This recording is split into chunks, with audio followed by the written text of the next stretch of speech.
All right. Hello, hi, hello. We're gonna paint some fake Gundams.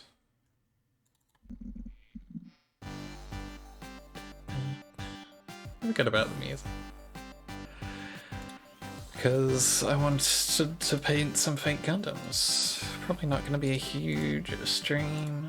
Probably not running terribly long. Just making sure all my streaming business is in order. Go on live because I feel like I should at least once a month.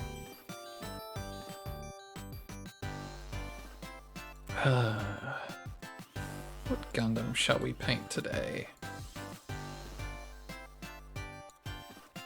Yeah. Pascal space type OP unit. Stream when I want it? I do, and that's what I'm doing now. I wanted to stream painting some fake plastic robots. Pascal space type. Good, I'm glad. I hope I can improve your morning a little bit. Lock surface type. Occam prototype. And the Pascal Capital Patrol type. No worries, you got work to do. You gotta do that. Gotta get it done.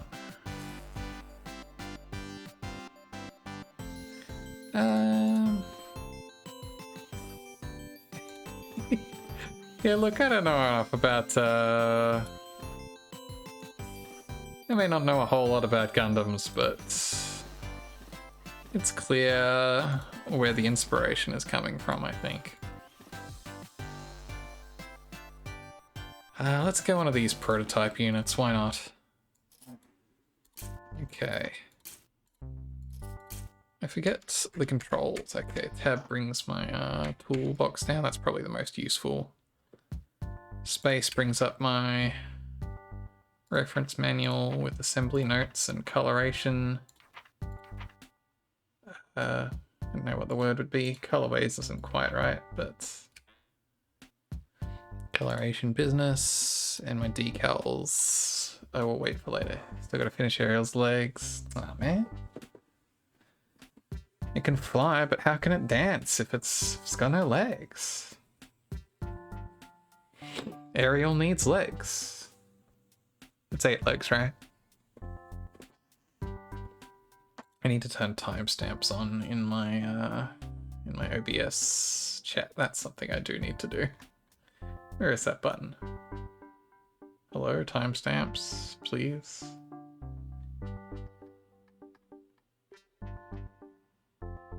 Where is that option even?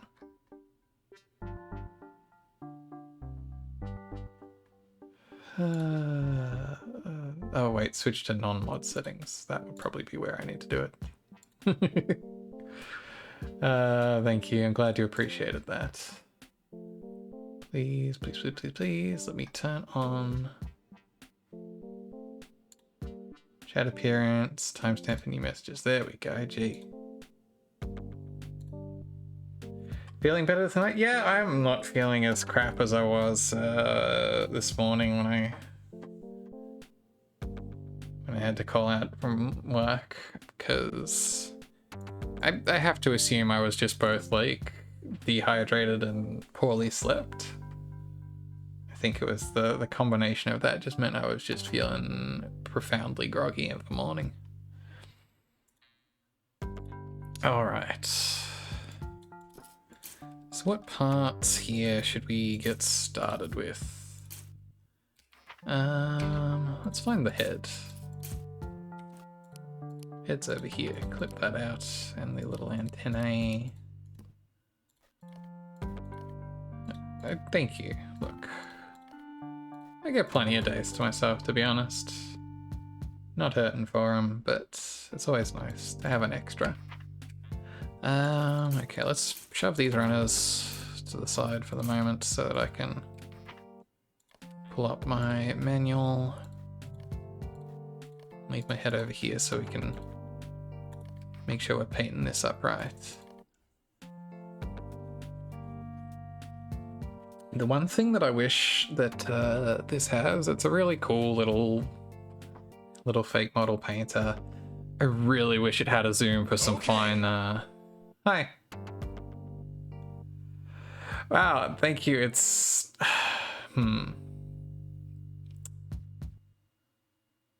Thanks. It's not, but thanks. No, I do wish there was like a zoom I could do for doing some of the real fine detail work, because otherwise I just lean like way too close to my monitor while I try and mask off the tiniest little bits of it. I guess probably the smart thing to do would be to just spray it all red, because that's what the smallest point on it is going to be. And then I can just mask off the paint spot that actually needs to stay red while I paint everything else. Up in there. But hi, thank you. Welcome to the stream. Hang on. No, I don't. How do I delete the... Oh, right, I need that to remove the tape.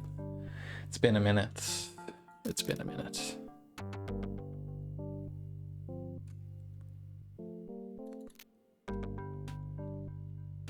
But yeah, I'm not feeling nearly as gross as I was this morning, which is nice. It's always good to not feel gross. Right, so it's got kind of the off-white on the sort of nose there.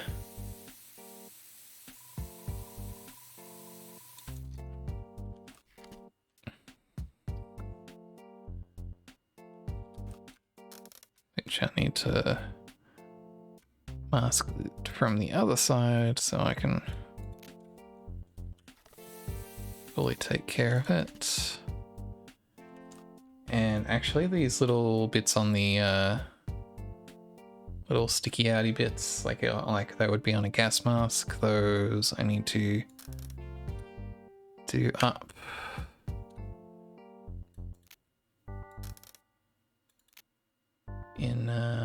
In the dark grey, in the black.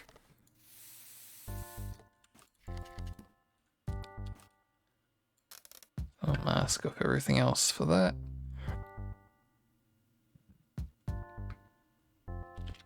Excuse me.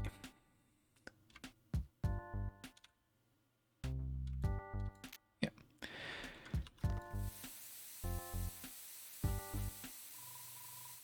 There we go. I should probably get some more. I mean, model kits, I've only ever done one, and it was a model kit, a 5th scale model kit of the Sega Saturn that Bandai put out. Because I saw it just sitting on the shelf in EV Games, and I was like, you know what? I think I could go for having a 5th scale model Saturn. It's fun, it's cute. The sticker work is really hard. Good morning, Carrie. I'm just making sure my OBS setup is working properly and painting some fake plastic robots, as my stream title says. And probably more than that, probably just rambling. But I hope your morning's going well out there. On the you still over on the west coast for whatever it is you're out there? Are you getting ready to fly back? Well, hopefully you're not in too much of a rush over there. I mean, you are always on the west coast. You're quite right. Look, I'm very observant, And I think a lot about... I know where Vancouver is. I know where British Columbia is. It's the same coast, I know. Allow me my momentary lapse of geographical judgment. 16-hour drive. That's pretty hard driving. Probably nice driving though, I guess. Driving up through the Pacific Northwest. If I had to guess.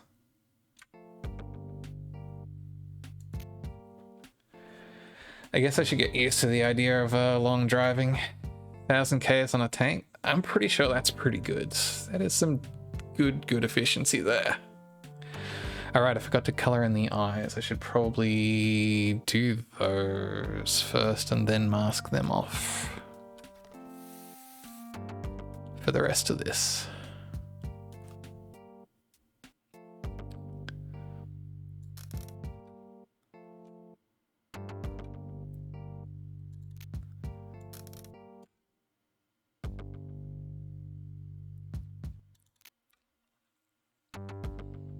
Yeah, I think that's decent mileage. It's one of those things where I don't drive, so I only barely have context. I'm like, I think that's good based on what I hear people say. But yeah, I should probably get used to the idea of a long drive. I've got one coming up with family later in the year to travel up to see other family I haven't seen in quite a while. Not since before the pandemic, I think, for most of them, so... Definitely a visit was in order, but it is cross-country driving up on the mainland. So... long car trips in my future, and these little antenna-y bits are also grey while I've got them out. I think at least I can just do the top helmet here as a blanket yellow. And does this all look good? Yes, that's come up really nicely. Let me pop those in. And that on. Excellent. Excellent looking head.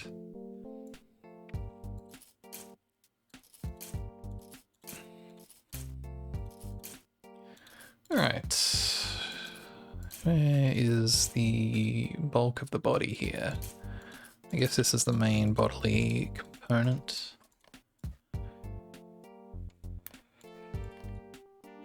Right, and there's some like shoulder mounted doohickeys here. Let's grab those. For not quite for starters, but you know, relatively starty. Do them up in grey because the grey's on the front. The sound of the runners is just of them just like clattering around. It's really good Foley work. It's a very good detail.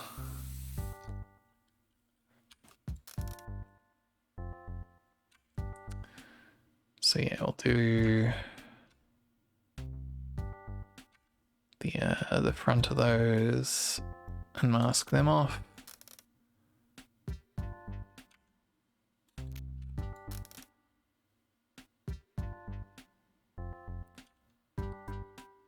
It's always the worst trying to mask up these fiddly little bits. Because like I could just go straight up, but then I would need to do some detail work. Actually, that's fine. That's probably fine.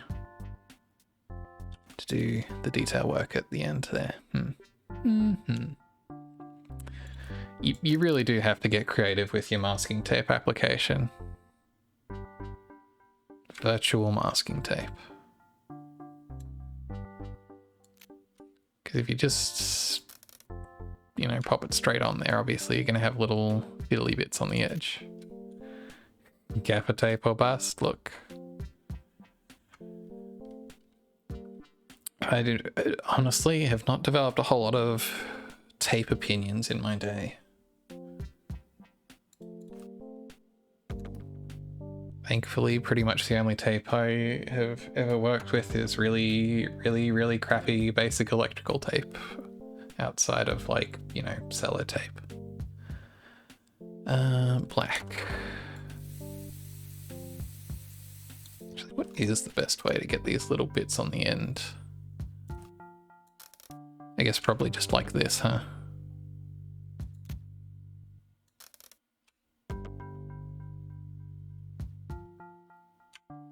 Big wadges of tape.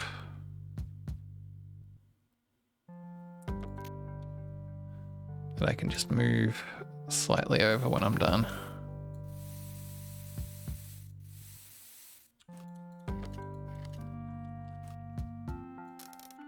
Like so.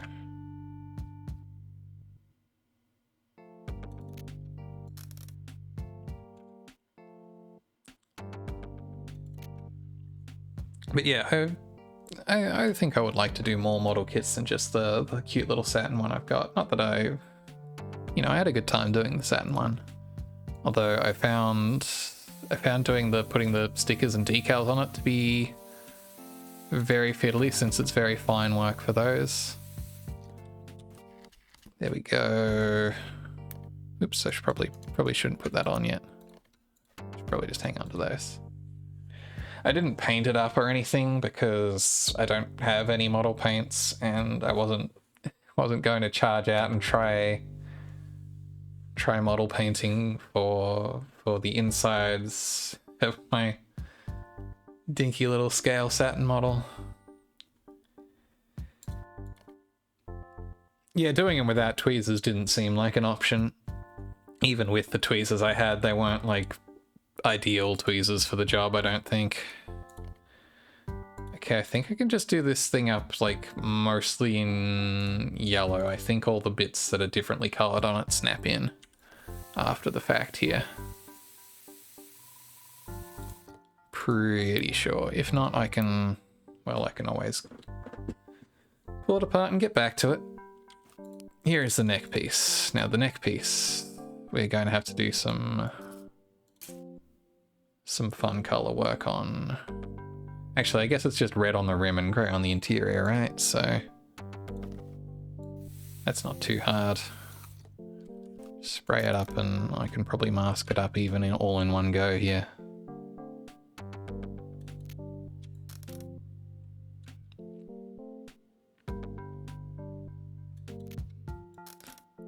Not a problem at all.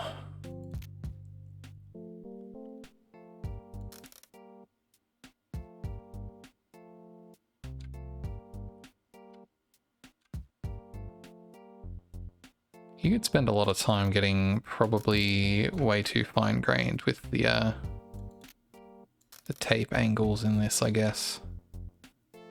Which I guess is not dissimilar from real life. You can probably... You can put as much or as little effort as you really want into the level of detail you feel is necessary for these. Hard mode where you stress the plastic when cutting. Oh no. Oh, that would be nightmarish. What's the point of having virtual plastic models if you can't avoid all the horrible stress of real plastic? Like having it's like if you had virtual Legos you could somehow step on. It'd be the worst. Who would want that? Realistic. Look, I'm just saying.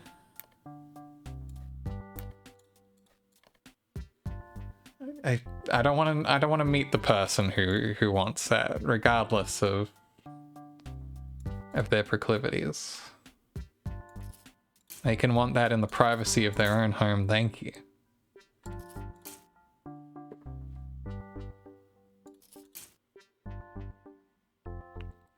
Okay, that's good looking top half. Solid job so far, I think. Where do all these... Where's the next bits we were looking for here. I think these go together to become the sort of lower torso.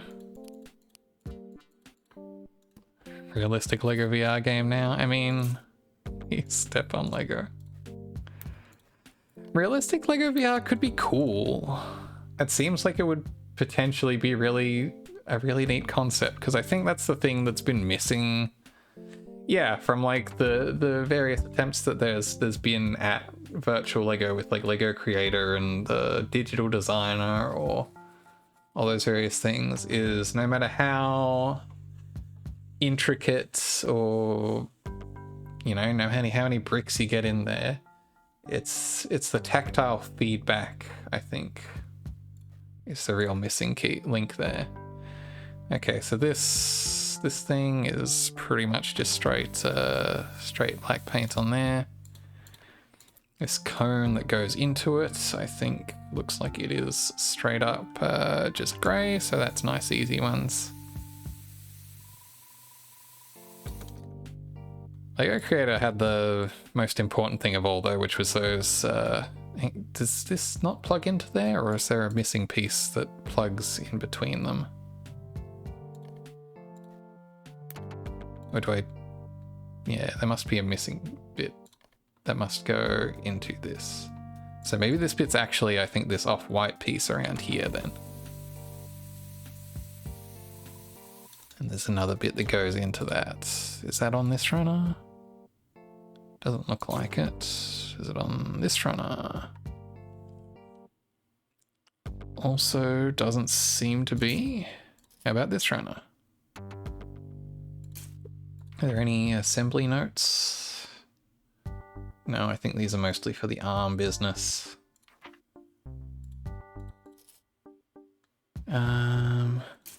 Must be on this runner then, surely. Oh yeah, I think it's this thing in here is the missing torso piece. And some little venti units on the sides too that we'll... And you know what, let's even get the crotch piece here. While we're going at it. Okay, so this bit, that's the little grey bit in the middle. Imagine making a real grade in this. I've never actually seen what the runners look like for some of those high level Gundam kits, Gunpla kits. Okay, see, that slots into that. Looking good, looking fancy. Okay, so the vent bits on these are grey, so that's probably the bit that I'll... Or is it easier to go the outside and mask it off? Yeah, whatever. I'll do it this direction. Thank you very much for the good luck and for dropping by, Carrie. Go get yourself ready to fly. Catch you again before long, I'm sure. Okay. Again, it's these little squiggly bits.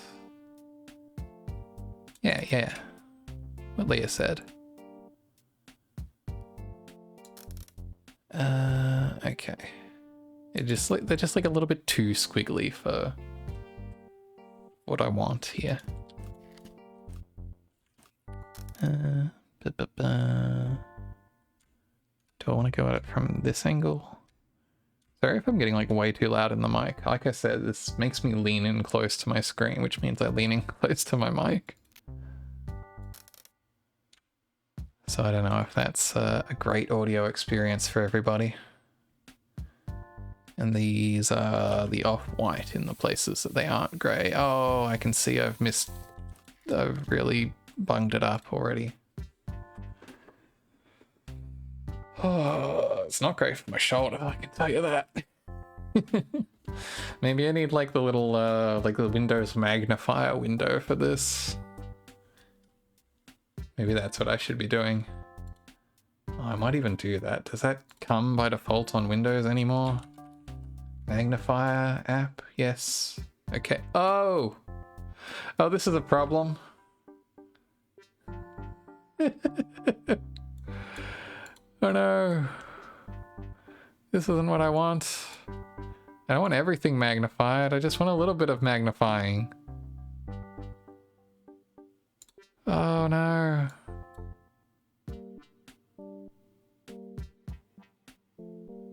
I hope this hasn't completely...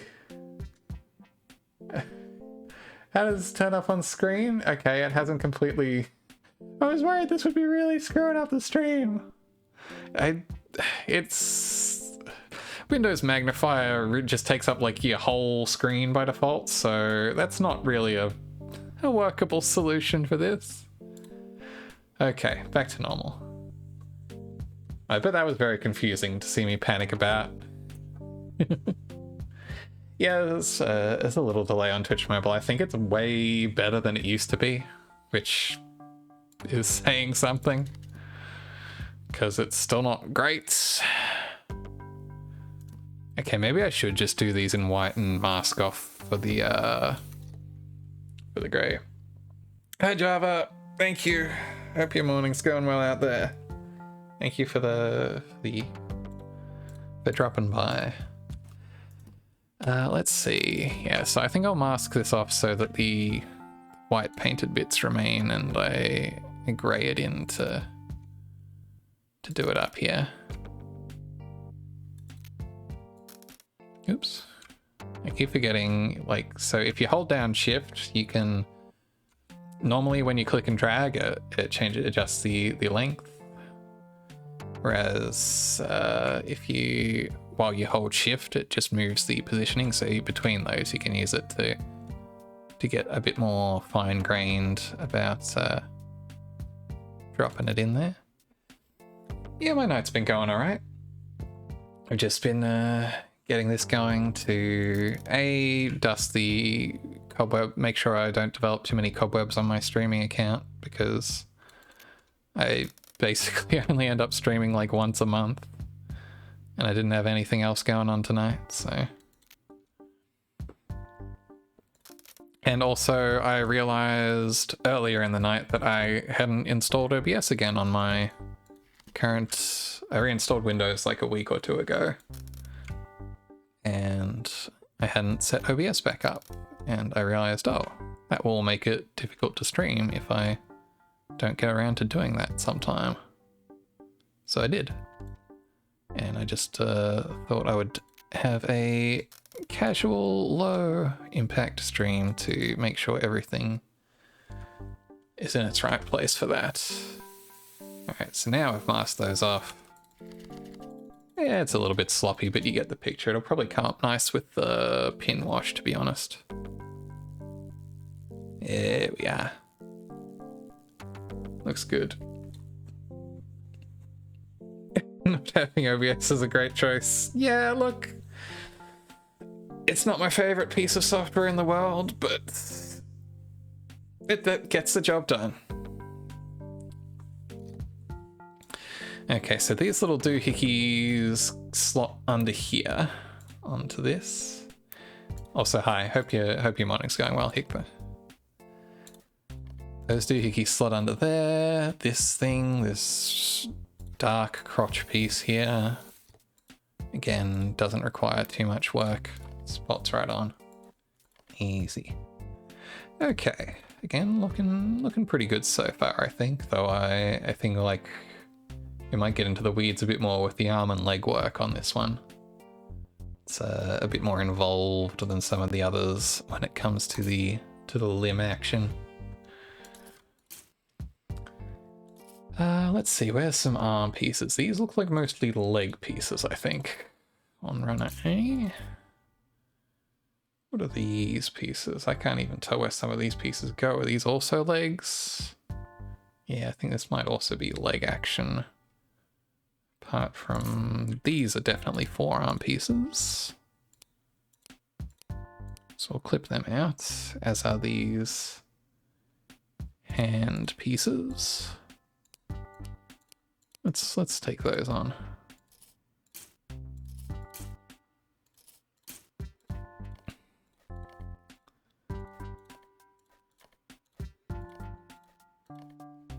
There we for those not familiar, this is part of Zachtronics' possibly, ostensibly final release, last Call BBS. I guess it wasn't their last because I think they put out the Solitaire collection afterwards, but you know, their last real game as game release, which was in itself kind of a collection of little mini games and toys, and this is one of them. This is Steed Force Hobby Studio, where a hypothetical little fake Gundam maker for. I think there's some lore you can pull up if I minimize this about how about why it was created. The guy who created it. Let's see, Steed Force Hobby Studio. My co-workers used to enjoy this robot cartoon show called Steed Force, which he first saw on TV growing up in Brazil. Later he had the idea it'd be fun to build some of the models with his son, but importing the kits from Japan was impossible unless you were willing to pay crazy amounts of money to have someone there ship them to you. Before you could just order whatever you wanted on the computer. He made a model building simulation instead, is the ostensible law, which is very cute. Okay, arms. Slot them together. Come on. These slot together. What's... Hello? Am I missing a piece to do that? Do these not slot... Yeah, it's really cute. I really do like the little lore flourishes in this, explaining the supposed provenance of all these weird bits of 90s, fake 90s shareware and whereas and things like that. Clearly I'm missing some segment of these arm pieces actually, so... Where is that? I think these are also arm pieces. The food court lore is very funny because it's there's layers going on to the 20th century, is it 20th or 21st century food court? See, these slot together just fine. I don't know why it was having an issue. I guess actually these probably clip around the elbow joint actually.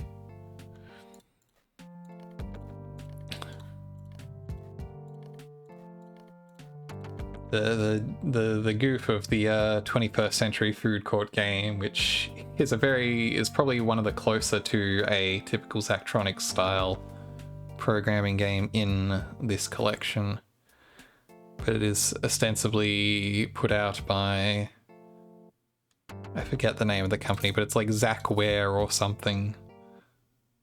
It's like, they just seem to make these kooky little programming games, but nothing really ever seemed to come of them. Good morning, Kavok. Let's see, where is the top half of these wingling arm assemblies? I'm sure they'll turn up before long. Or even just the little elbow bits, but I don't think these are in here. No, these are leg pieces. Are these the elbow bits? These might be the elbow bits. I'll clip them out and see what happens. That's one thing that this has over... I mean, I guess with real Gunpla, you probably get an actual, you know, detailed instruction as an assembly sheet instead of just a few minor notes. But at least, you know, yeah, see, I can harmlessly attempt to slot those together and pull them apart without any grief too. So that's nice. These bits just need to be flat grey, so I don't need to worry too much about those from the painting perspective here.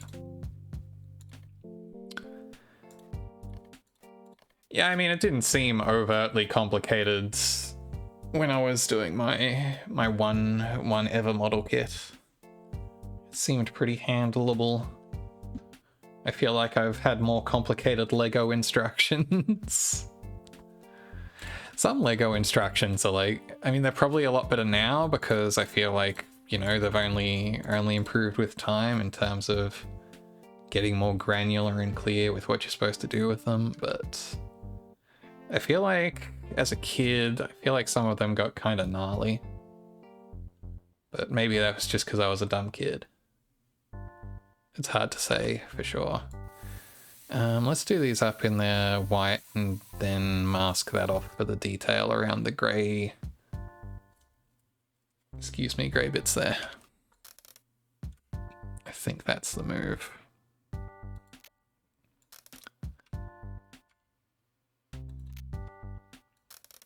Again, it's one of these trickier little bits, I think, to take care of here. Oops, I don't want to. You can see some of that's going to slip out. That's what, grey? Yeah, grey. Most complicated you've had so far is needing to twist a piece when inserting. Oh, yeah, that seems like to be. You'd see like a weird, like, rotational business on that. I can imagine that might be hard to convey in diagrammatic form. Okay, well that actually came out pretty well on the first pass. I just need to clean up the this little spot on the edge of here. I think looks pretty good. So now I can just pop those into those and not worry about it too much for now. Let's see what we need to do. It might actually be easier for the red highlight accents on the top. Does the game judge your accuracy, or is it all for fun? It is purely for fun. This is strictly for your own word is escaping me. Benefit? I mean, benefit is kind of what I mean to say, but I had a more fun word. I had a good dictionary 10-point word. Edification, that might have been the word I wanted. Probably not strictly accurate here either, but yeah, there's no... Thank you, Hector. Fun factor indeed. Yeah, it's really cozy just to do and just to hang out, and I can definitely see the appeal of, like... I know there are people who basically do this with real model kits, and that seems really cool too, but I don't have any real model kits on me, so... Just doing these every now and then is a bit of fun.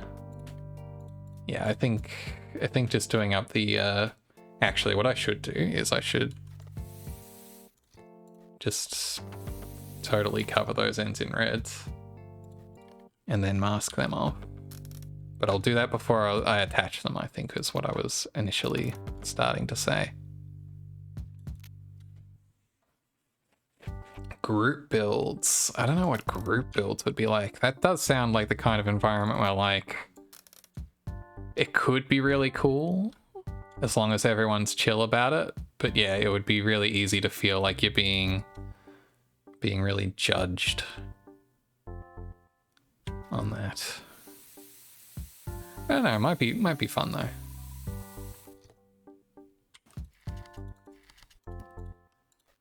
Right, those and these on the end here.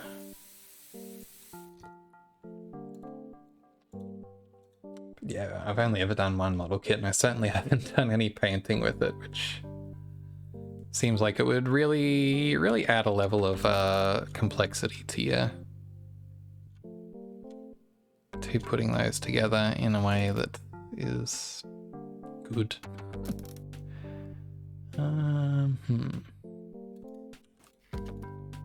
gonna just pin wash those so I can see where the actual seam is supposed to be.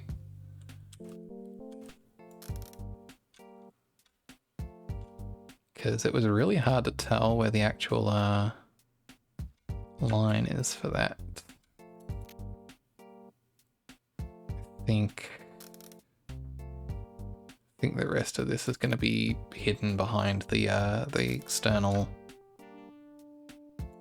hidden behind the internals of it anyway, so I can probably get a little bit sloppy back there. Do it up in gold. And then I slot these onto here. Yeah, that looks pretty good. That's come up very nicely. All right, all right. Oh, I just realized these bits on the ends are supposed to be grey still, actually, or black rather, but that's okay. That's not too difficult to mask off after the fact. In fact, it might even be easier to do with them assembled, so maybe I was secretly making the right move the whole time. I think that might... yeah, let's pretend I knew exactly what I was doing and it was extremely intentional.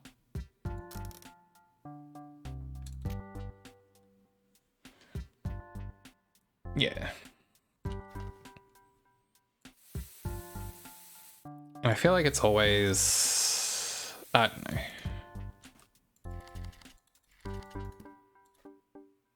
I would wonder about the kinds of people you would run into on a group build night, but maybe they're all just really lovely people. Maybe I shouldn't judge.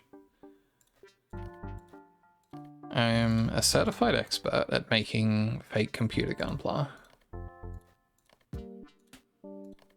Definitely a real thing you can get real certification in.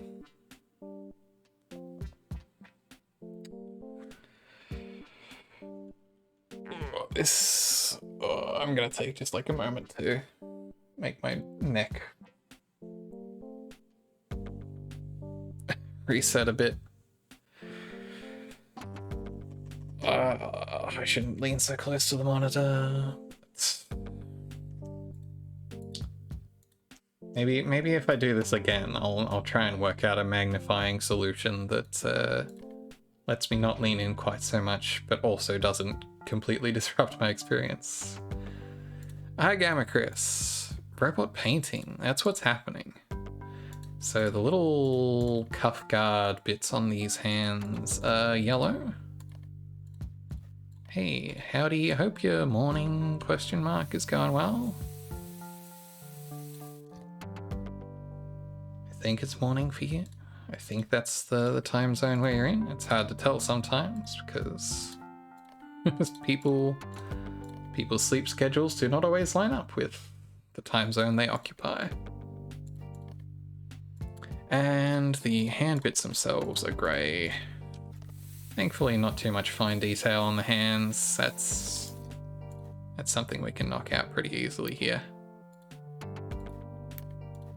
And pop them in. Looking good.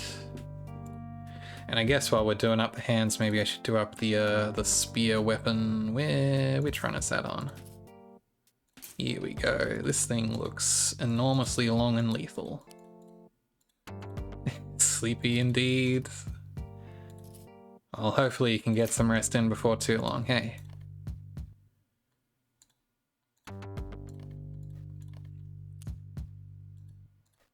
Alright, again, not too much fine detail work on this spear piece here.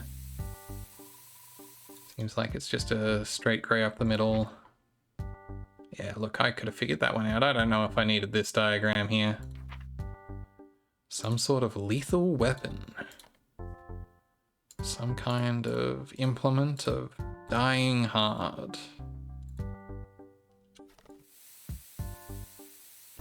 I don't know why, for me, like, in my brain, lethal weapon and die hard are like exactly one step away from each other. They're not even actually that similar, I don't think. I say, having seen no lethal weapon movies through and one die hard movie through. But for whatever reason, just in my brain, I immediately go lethal weapon, die hard. Same movie, basically. And it's really not. It's just how my brain categorizes them. Cop adjacent, yeah. Okay. Well, that's over there. You watched Die Hard, but you never seen a lethal weapon? Yeah, it doesn't seem like it holds quite the same cultural cachet as Die Hard 1 has come to. I watched Die Hard for the first time, oh gee, it was probably over a year ago now, actually. Probably quite a while ago, because I think it was late 2021, if I had to remember. It's a good movie, but I feel like it's one of those things where, and you get this with anything that's been like hyped up enough, where it's just like it has been so enormously built up in the public imagination that even when you watch it and it's a good movie, you kind of go, I kind of thought it would be more impressive. And instead it's just like, no, it's just a really, really solid action flick. And maybe part of that is even the like, I forget, I think it's the horrible TV tropes name for it, is like the Seinfeld is unfunny effect, where like, because of how much of a like defining genre altering but like because of how Seinfeld so thoroughly shifted conventions and defined everything that came after it, it can sometimes seem like kind of played out and tame going back to it, because everything that's come after it has been influenced by it. So you're like, I don't get what the big deal is. It's just like, all these other things. And it's like, yeah, but it was the first one to really do it like that. Yeah, I imagine going back to watch Jaws, you probably get a lot of the same thing, where it's like some of it comes off as a little tame. Exactly. What's the deal with Seinfeld? My Seinfeld impression is not good. What's the deal with Seinfeld? It's a show and it's about nothing. They're just on the TV. They don't do anything. I don't get it.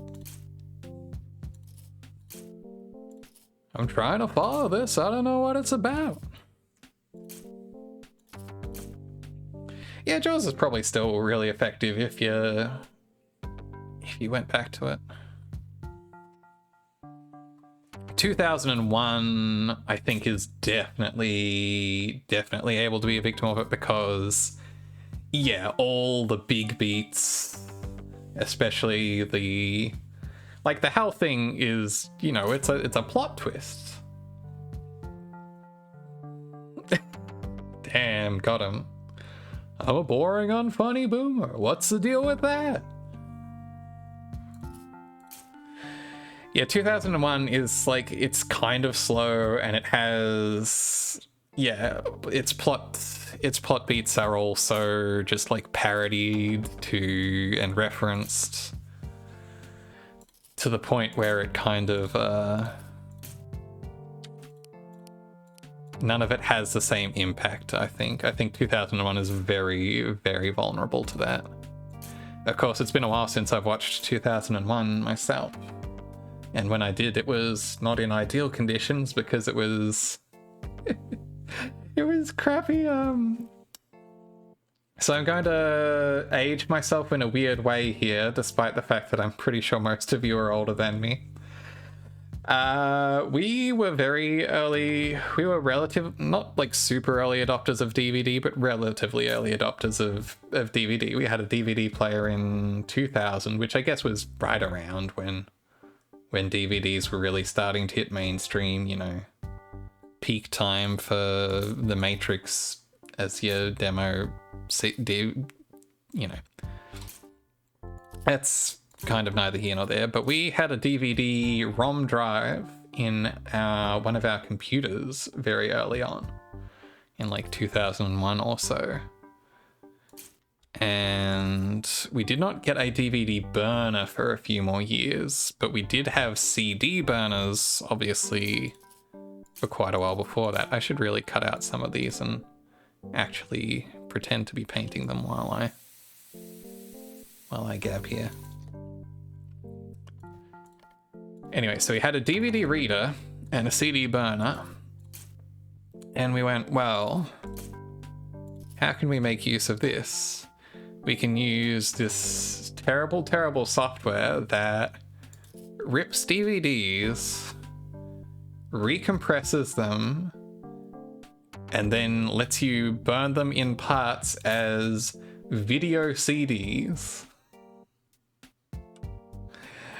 And for whatever reason, the copy of 2001 I watched, even many years after the fact, was a video CD. I know this is not something that got a lot of play, because if you had a video CD player, that was probably already a DVD player anyway. And so outside of applications like this, video CDs did not get a whole lot of play because you could not fit nearly as much or as nice looking video onto them. Dad made a ton of those and you don't think they ever got watched? Look, honestly, I think I may have been the only person to ever actually make use of that 2001 VCD set either. But that is how I watched it. Like a decade ago.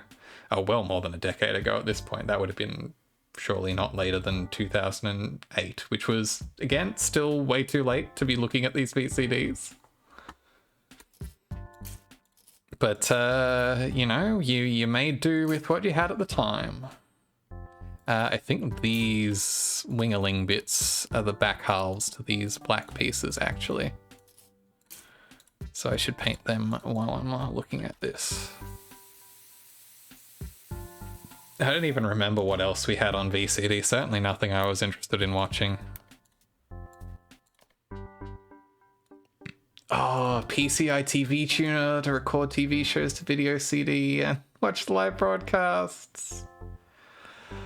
Oh, that's great. We had a PCI tuner card at varying points on and off. I know we used one at one point to rip VHSs for watching.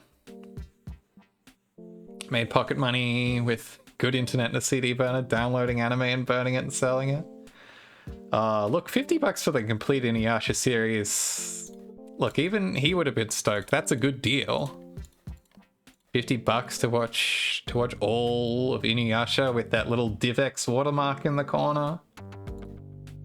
Because you know it had the little DivX watermark in the corner. Oh dear, those were the days. $50 and all the CDs. Well, look, CDs were cheap, honestly. Even in the early days, it was not that expensive to pick up a spindle of those. So let's do the rest of these arm pieces if I can figure out which runner they're all on. These do not appear to be the arm pieces, they appear to be the lower leg pieces. Where are the rest of the arm pieces at? That's also like the foot pieces. I think these are all leg pieces as well. Someone in middle school gave me $2 once for an incredibly shitty little flash animation I made of some stick dudes punching each other in huge violence. It was not worth $2. They should not have given me that $2. I don't feel bad about it, but, you know. Okay, these things... What are these things? I guess they're part of the arms, at least, so I should... In fact, I think this is most of the rest of these arm pieces. No, I never got... And the runner disappears now because of that. That's always fun, when the... I kind of wish, in some way, that like the completed runners stuck around for the complete experience, but it is kind of nice that it keeps it tidy and just dissolves them when you don't need them anymore. Let's spray these while they're independent, just up in grey. I thankfully never got into the bad old days of anime piracy, just because our family was on dial-up until 2009, so it frankly just wasn't even an option to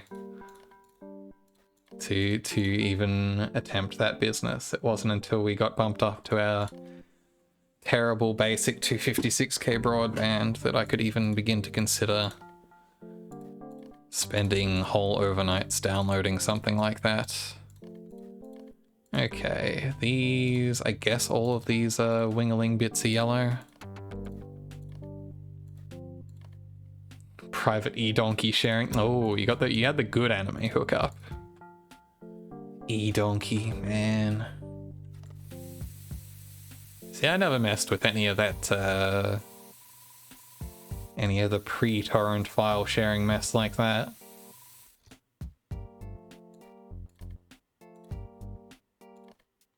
By the time I had an internet connection that could do anything like that, torrents were already well and truly the way that these things were done. So these bits need to be done up in cream, except for this black bit on them. Do I want to do that before or after I've hooked it up? Probably after, to be honest. So that's cream except for this black highlight. So I'll do the black up for... actually, no, since it's just such a square bit, I should probably do the cream first. And then mask out the perfectly square area. Need the run experience of extra parts being left in because they're shared with another model and makes you skip a step. Yeah, oh, that sounds like the worst. Oh, I didn't know they did that. That sounds horrible. It sounds like it would just... They need like a list on the instructions of like, these are the bits you're going to have left over. Don't worry about them. It's cool.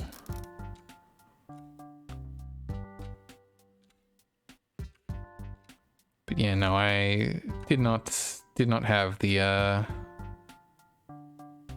mid-aughts pirate anime experience, for better or worse. I watched Neon Genesis Evangelion on library DVDs because they had the full set. That's what public library is. Incredible things.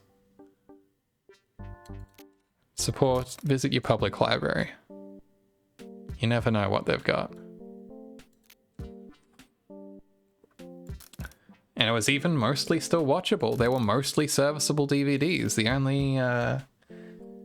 only part of any of those DVDs that was unwatchably scratched was Magma Diver, and frankly, you can do without that episode anyway. Exactly, go to the library, nerds. That's my public service announcement. Go to the library, you nerds. Look, I know most of you don't need me to tell you that. I'm sure you're on top of that business. Yeah, I got all of Evangelion from the library. What else did I get from the library anime-wise? I recorded Akira off free-to-air TV because Australian free-to-air TV is cool like that. It was just on TV, subbed in the middle of the night. So I was like, yeah, I'll queue that up to record. Black is the color that I need for these watches here. Perf. And then slot these in. Excellenti. I guess technically these little bits on the end should be gray. I don't think I can be bothered with that mess. I think I'll live with it as it is. Oh, and these bits in the middle are also... these bits need to be grey too. I'm just going to click this back and forth as if that counts as thinking about things. Which channel is pushed Venus Wars? Or... I mean, it wasn't all bangers when it came to free-to-air anime choices. I watched Code Geass off free-to-air television. Not worth.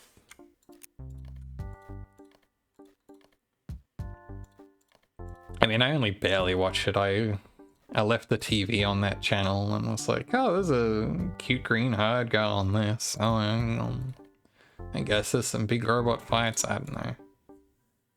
Yeah, the game even properly implemented stimming while you procrastinate the mentally hard bits. It's true, it understands. Okay.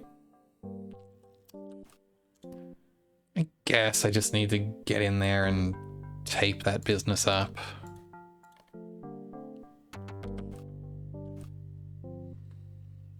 Because I mean, all this business is going to be hidden behind the back of it anyway, so really I'm just looking at where the joints meet up and the circle on the front, so that's doable. It's not too hard.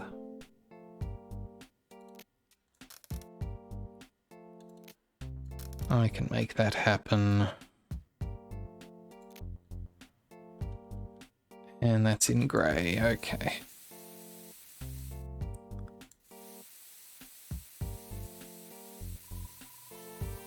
Is that still gonna look fine? Yeah. I mean, I guess I should still tape it up regardless.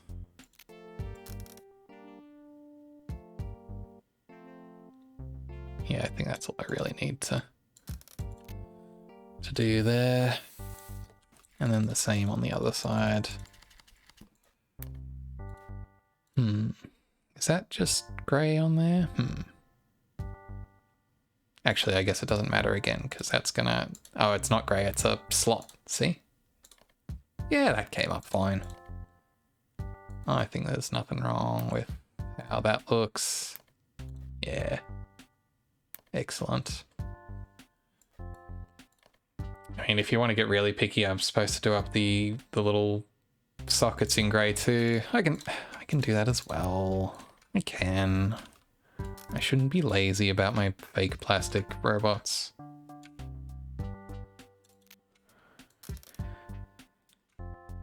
Fake plastic. Sorry, I won't expose you to my Radiohead singing.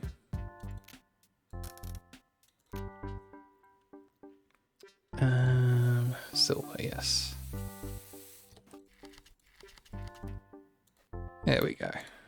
Looking good, looking good. And that goes in there. Excellent. All right, almost forgot the venti fins. Almost forgot.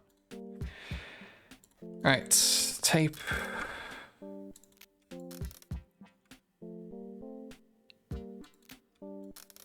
Tape, tape, tape. Okay. And tape on this too.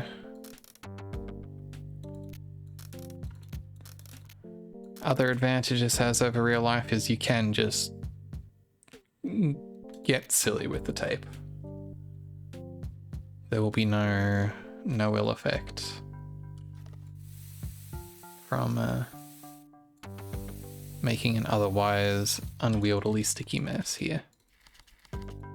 Okay, there we go. All of that can hook up there. And that in there. That is a pretty decent looking top half of a Gundam, if I do say so myself.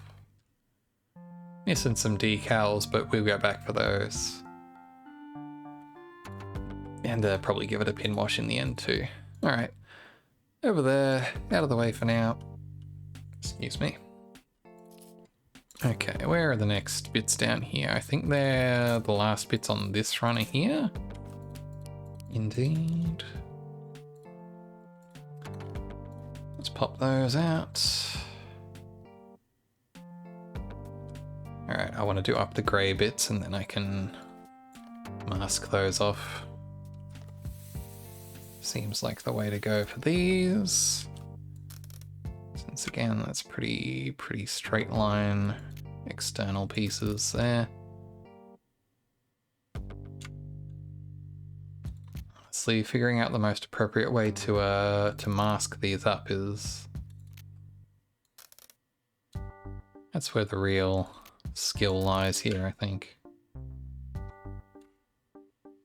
Because it's not just the masking, it's how you approach it.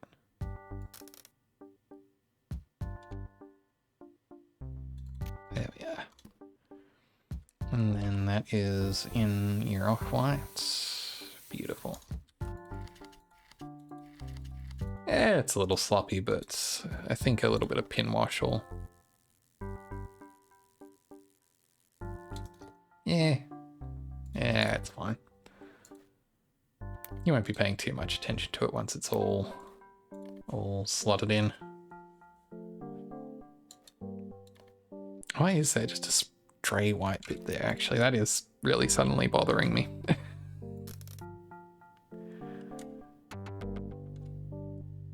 Let's see.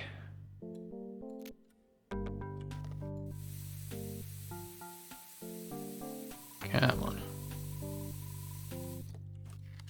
It's a bit better.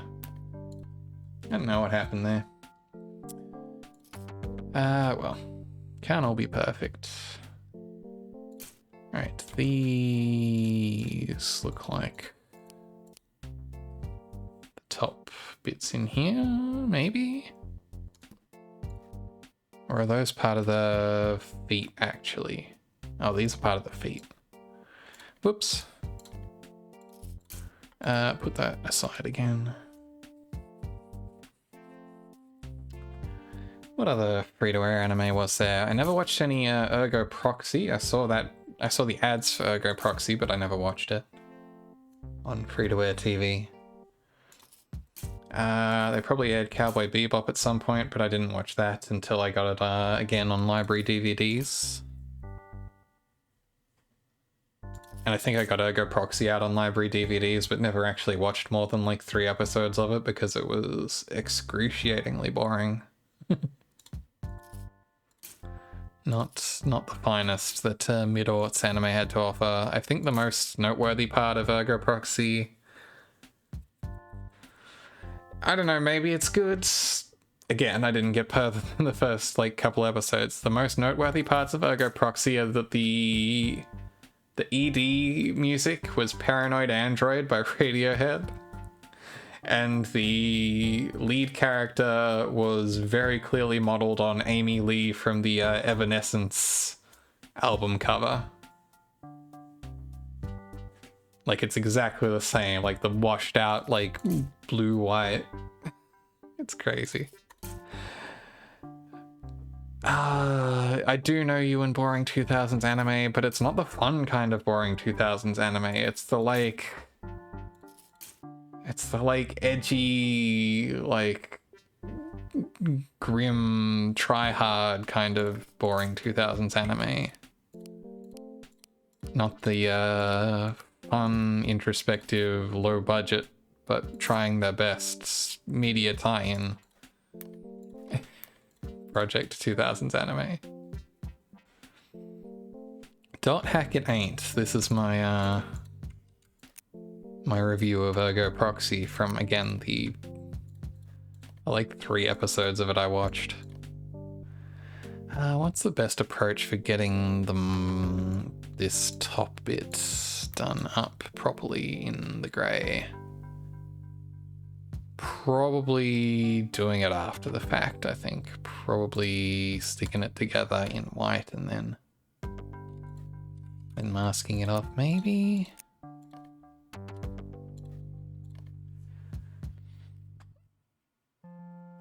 Like 10 anime from the same period that are all the same. I didn't know that Boogie Pop Phantom was supposed to be a lane like. I like Serial Experiments lane a lot. I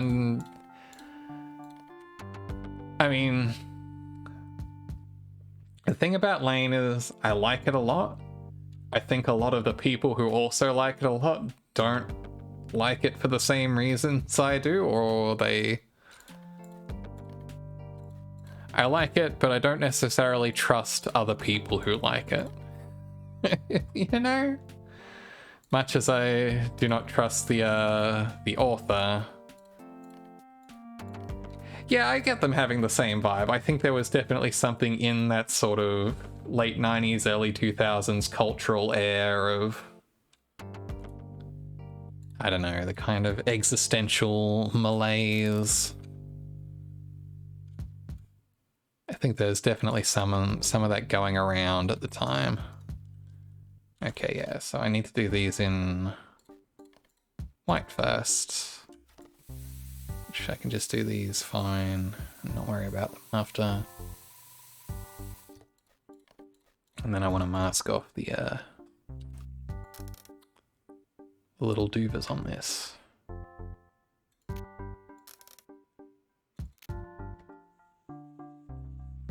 There's a big technophobic element to Japanese media culture starting through. Yeah, I can imagine that. And I think that's kind of an understandable, you know, big NB note bene, note well. I am not a well versed in Japanese culture or history particularly,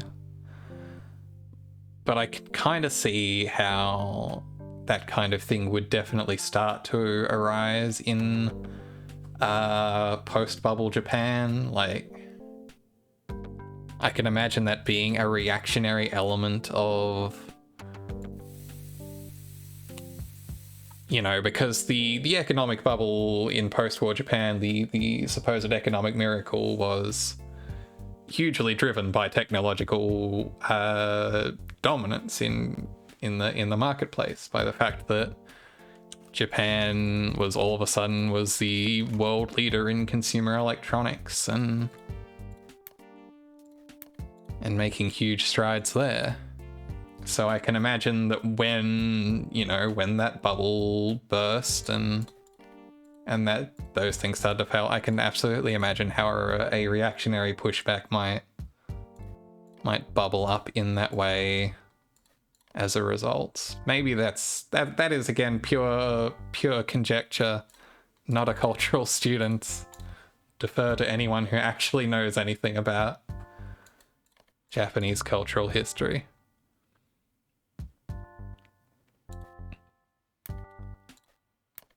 I do think it's very funny. There's a very funny statement around to do with Serial Experiments Lane, I think from the director, said at the time that they specifically aimed to, that their aim with Lane was to make something that would be received very culturally differently between Japanese and Western audiences.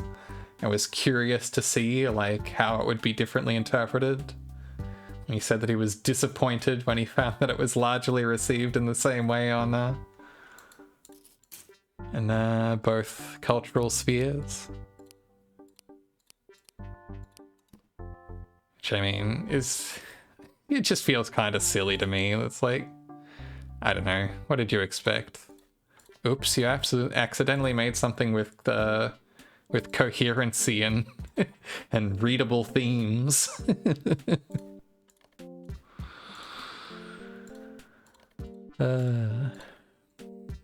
I don't know, maybe coherency is a strong word for Lane. Again, I say that lovingly. Where do all these bits go? Yeah, oh no, universal message.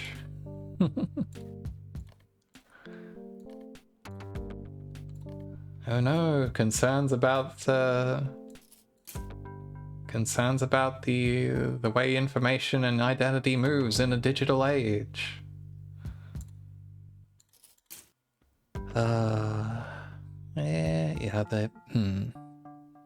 I'm having a I think the next bit I need are these bits. I think this makes up the bulk of the middle leg. I think these are probably some of the more complex bits for us to put together here. This kid's making you want to get a Yakushiki with a little quattro. It sounds fun. Maybe I should get around to watching like classic Gundam and stuff. I'll probably have a better time even watching TV Gundam 0078 than I did trying to watch like Ideon. Or maybe I could just watch the movies like I did with it in the end.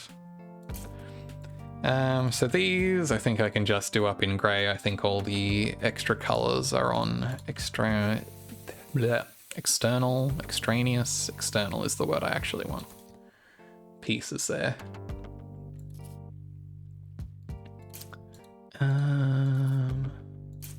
These are the chunky bits on the top there that are all done up in yellow.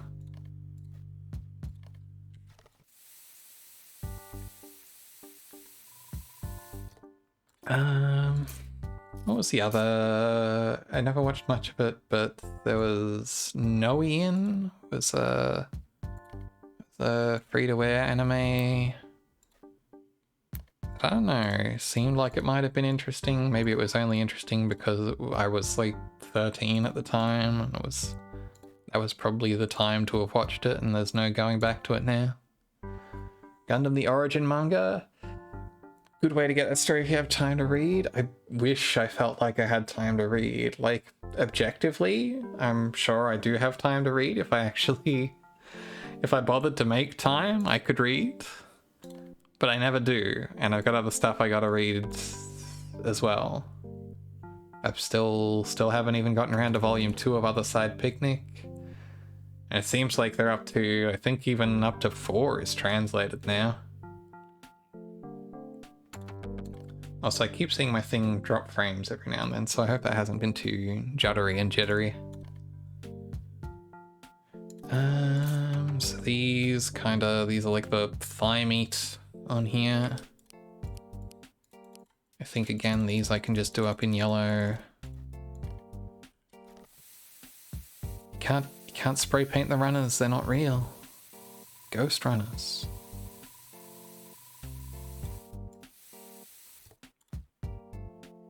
Hey.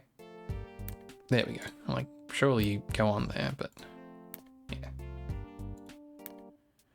Yeah, I do have time to read, but I don't have time to read that. I mean, I guess, you know, would I make time to read those? Would I make time to watch that? There's a lot of stuff. There's so much media in the world, guys. I don't know if you all know about that. I don't know if you'd heard about the fact that there is just so much in the world. All right.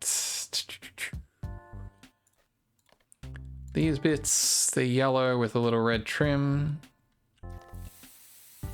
which is at an interesting kind of angle. The red trim, you kind of got to freehand it. I mean, you got to kind of freehand it, all of these, but... And they keep making more. I know, it's messed up, honestly. Extremely rude. I think everything should just slow down so I have time to watch all the stuff that people keep telling me is good. Play all the games people keep telling me are good, and so on and so on. You've heard about video games? I'm sorry. I'm sorry that someone would tell you that. Would this be easier if I was going from the bottom to the top instead of the direction that I'm going? It's impossible to say. I think it might, actually. I can angle it in that way. Yeah, that's probably actually the move. Alright. Red slice. There we go. I think there's a little nick of red on the bottom of those, so I should probably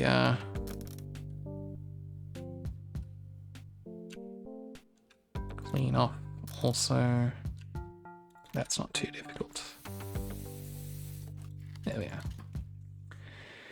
You know, there's lots of TV I still gotta watch, lots of music I still haven't listened to. I haven't listened to much. I'm very bad about listening to new music these days. There's a new The National album out like this week. But I don't know. I haven't been terribly inspired by their last couple, but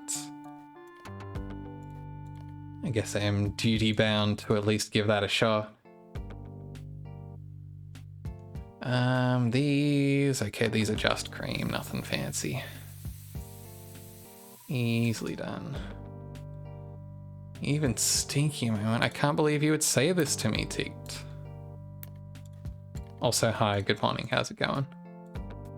The point of the Panopticon is just to catch up on all the media being produced. Exactly, just fully immersed in the timeline. To quote the great sage of our age, Drill. I feel like I went looking for that tweet again the other day and I couldn't find it. The old Drill tweet that's just like all caps, just like, fully immersed in the timeline, dear lord. Objectively, not actually very funny, but I don't think that's ideal for injecting those things, Tigged. I think, frankly, I don't think there's anything you should inject into those specific veins, if I had to guess.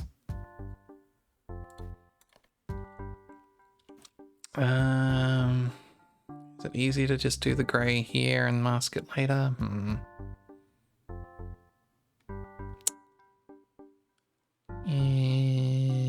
Yeah, it's probably easy to do them up in grey first and then mask that off.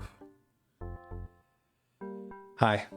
Yes, I had to get that all set back up today. I had forgotten to save all of my my settings in between. I reinstalled Windows the other week and now you're out of ammo? Yeah, I'm sorry if I... Maybe it's on... I don't know what happened. Sorry, I feel like I suddenly got very flustered for some reason. Very distracted. Probably because someone threw something at me. So, yeah, so the grey bit's there and there. You want to mask off here. I do hate masking round areas.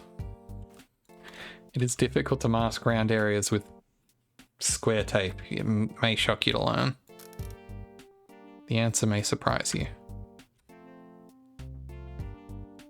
Actually, maybe it's not easier to do it that way. Oh, I don't know. Let's go yellow. Use the gunpla as a face shield, yeah. Maybe I should see if I can find like a little Gundam model I can import as a throwable. I feel like I grabbed a bunch of just weird little models that I never got around to trying to import that way. I'm sure I could find some kind of plastic toy robot for such a purpose.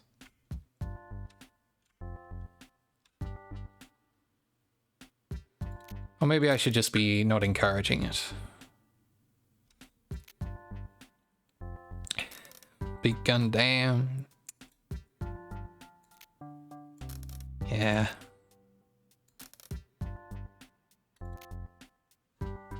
Use the Psycho Gundam for the biggest model. As much fun as it is to joke about the Psycho Gundam, I don't actually know what it looks like. Big, presumably.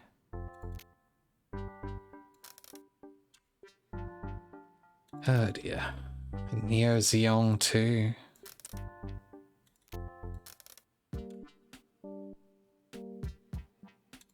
See, at some point you became an actual Gundam expert. At some point you started knowing things about Gundam, and now I feel so alienated. So big and so chunky. Psycho Gundam.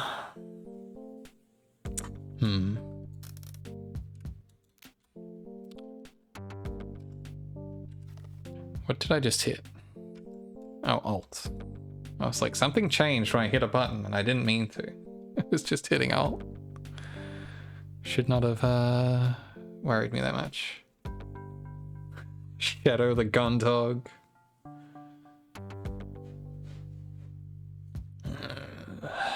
Gotta go teach the intern. Good luck out there, Hictor. Hopefully they are receptive to new information. Consumed far too much Gundam. Look. When you pilot the Psycho Gundam, you become a different person. I forget who made that stupid joke tweet. I do not remember the context of it at all, so I'm just saying words, frankly.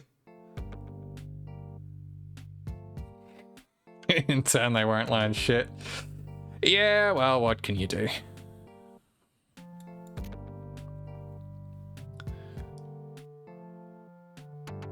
In a CS degree, so they'll learn, yeah. Oh, well. Hopefully they're at least receptive to the answers. You learn shit. Well, I'm glad you're the exception that could prove the rule? Question mark, Kevok. I don't know. Internship? I don't know. Don't know about internship. I mean, at least presumably a paid internship, but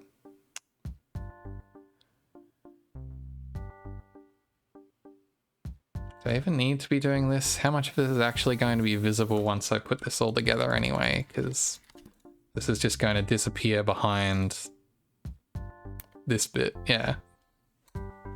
Probably didn't need to try too hard there. Is that gonna clip onto this? Probably not. That'll probably only clip onto the... Yeah, when it's all done. Yeah, when it's got all the through holes. Okay, that's one good looking leg there. Yeah, there's like 6 pixels you can just see on the end there.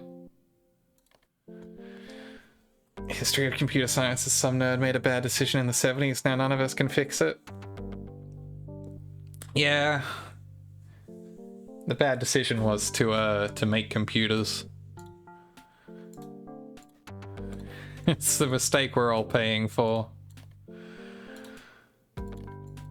Oh dear. I mean, I guess you just get a more compressed version of that for web development, isn't it? It's some nerd made a bad decision in the mid-90s. And now, so on and so forth.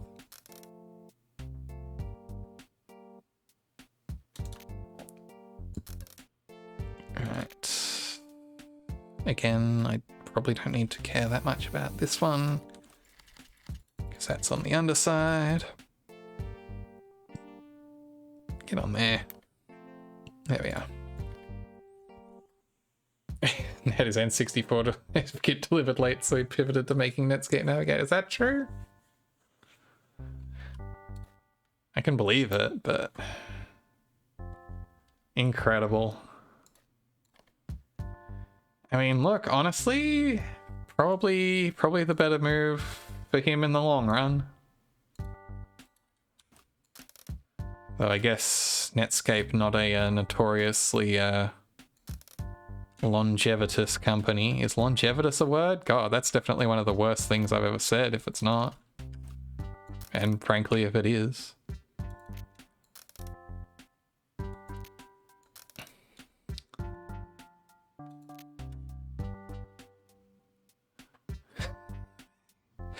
Yeah, like how Burning Crusade Warlock got nerfed. I mean, there's less of a direct A to B on that one. People overplay how much the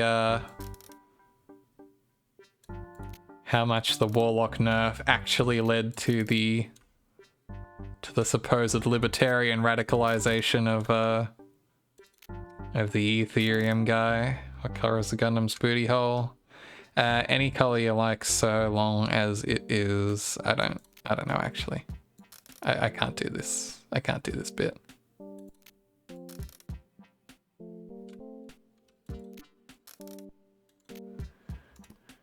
There's no rotational function. Ironically, it looks like it might be black. Yeah. Oh, hang on, that's not the color I'm supposed to. You distracted me dastardly. Thankfully, it's really easy to just spray over again. Yeah, it's a little sloppy looking, but not too shabby. Alright, there's no spare runners lying around, are there? I think. That is the assembly and painting of our Gundam done here. Color it so you can see it when you put it on a stand. True. Let's go over it with a little bit of a pin wash, just to really accentuate the features. I think it's very fun that they include a virtual pin wash. Very silly, very fun. And even the way it kind of like, it flows out from where you put it, like it would in real. Give him a little stubble with the pin wash. Unfortunately, I don't think it has quite that level of granularity there. It only really goes into the creases. But that's okay. We'll get by. I already did these ones, didn't I? I suppose I should probably be more methodical about it. That way I won't forget.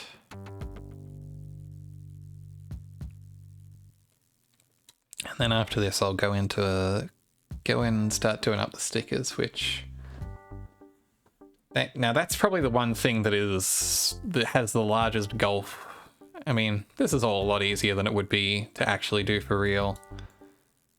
But applying digital stickers and decals is so much easier than trying to put real ass tiny little stickers on these things. They're horrible.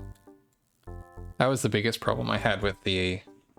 Oh, hello? Yep. You're dropping frames, OBS? Okay. That was a real problem. The hardest thing I had with the Saturn model kit. Because those 1/5 scale Saturn, the features on that are not very large. When you're lining up the little eject button and your details on the little model controller. It's not super easy to manage. Very easy to crinkle up and misalign and all the things that can go wrong with real stickers. Any bits I haven't done? These bits, I guess. The middle bit there. Eyeliner. This edge here. There we go. Stickers are for cowards. Freehand paint everything. Well, I don't have a tiny paintbrush either, so... I do think I did actually, with my first one of these, try and freehand paint some of these little, or mask off some of them and paint some of these little red bits, and then I was like, that, doesn't seem like the way I'm supposed to do this, actually. Alright, let's bust these decals out. So this goes on the under here, like so. The real game is figuring out where all the little decals need to go, actually. These go over these by the looks of it. These tiny little arrows, are those the tiny little ones? Goes on the chest ass, and this bit goes on the leg ass. Exactly. These bits, just while I'm spotting them, go on over here. I'm going to end up misaligning these, and it's going to be a nightmare for someone. Probably me.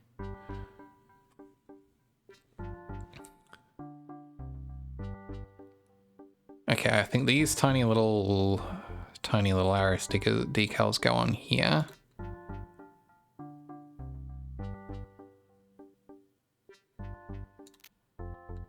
And I think these bigger grey arrows go up there.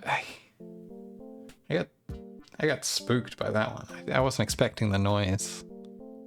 That's pathetic, I know. Is it double tapping, or are you just... Is it just showing up twice on my screen, or... Something going wrong there. You earned 100 points at once and immediately spent them all. That sounds about right. Every bit goes to violence immediately. Look, that's fair. You know what you're about. I cannot stop you. I mean, I could, but it's fine. I do think I need to get around to adding more of the little props to throw at me. But then I would need to get Unity all set up again, and ugh, man. It takes so much work to do these streams. Imagine doing work. Okay, these go on over here. Get the Heavy Lord. Oh, did we end up finding a Heavy Lord from Strong Bad's Cool Game for Attractive People? We did, didn't we? I feel like that did turn up.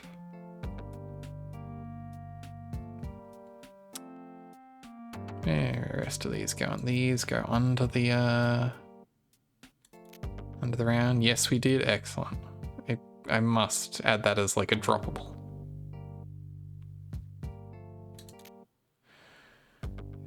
Yeah, modeling the Heavy Lord from scratch is probably extremely doable. Yes. It's not a particularly robust feat of polygonal prowess. But you underestimate just how bad I am at using Blender. That's not true. Ticket would never underestimate how bad I am at something.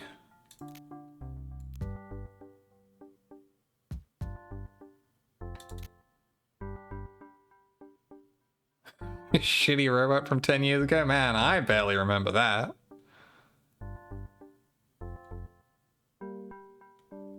Did I make a shitty robot? I remember I made a stupid, man.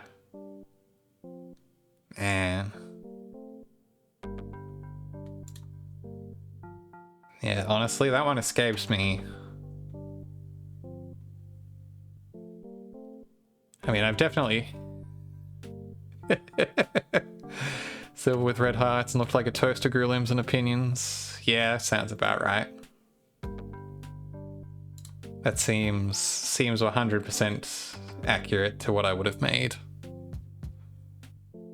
And honestly, my Blender prowess has not improved from there.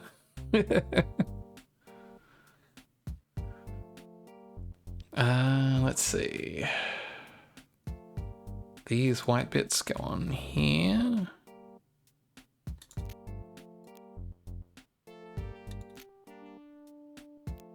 Get down there. Where these tiny little white jimmies go? I feel like I'm playing spot the difference between my model and the instructions now.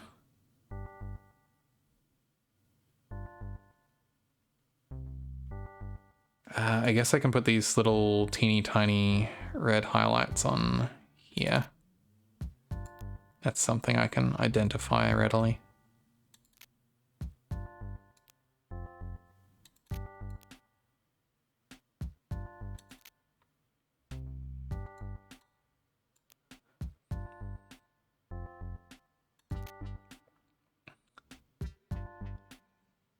Smart-ass little toaster. Yeah, exactly.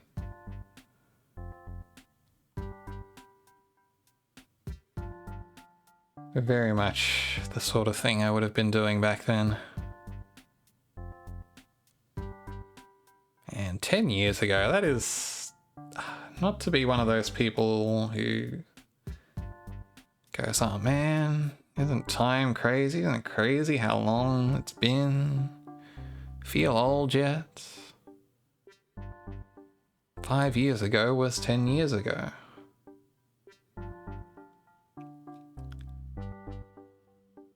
Do these? Are these the little bits that go on here? I do remember when Minecraft was only just transitioning from in-dev to inf-dev. I do feel old.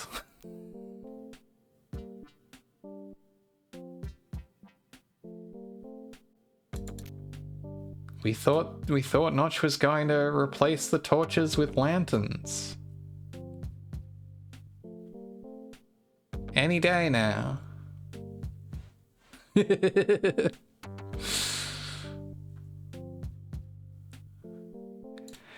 Yeah, to be fair, I think Notch also thought he was going to do that, so... Sonic really thought... Hey, we all thought a lot of things. Was it Sonic who ran the lantern farm, or was it you? I know it was one of y'all. I remember the lantern farm. The specifics of whom elude me at this. Okay, so that was a Sonic project. I can believe that. Oh, those days. I haven't played Minecraft in years. Not quite 10 years, but it's been a minute. Where do these even go? I'm genuinely struggling to find where... Actually, some of these stickers are probably for the other version. I hadn't even considered that the bottom half of the sticker sheet would be for the other color scheme. Yeah, some are duplicates for that reason. Well, that saves me trying to figure out where they all go. Glad I did that before I spent literally all night trying to place them. Barely avoided that. Alright, those go on there. Or thereabouts. These...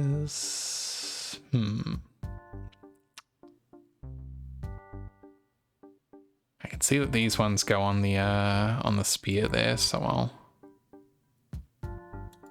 place those while I'm thinking about it.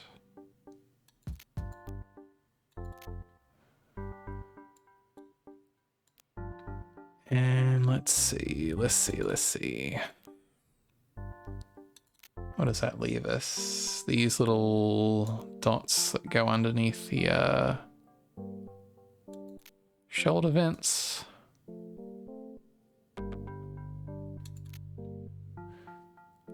These little red lines go on the upper leg.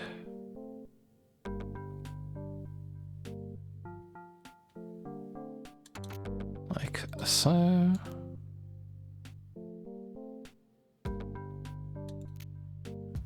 And these last little white slashes. Oh, those go on the feet. They go just on here. Very sneaky. Which I can't even do while I have the sphere attached. Alright. Mystery solved, at least.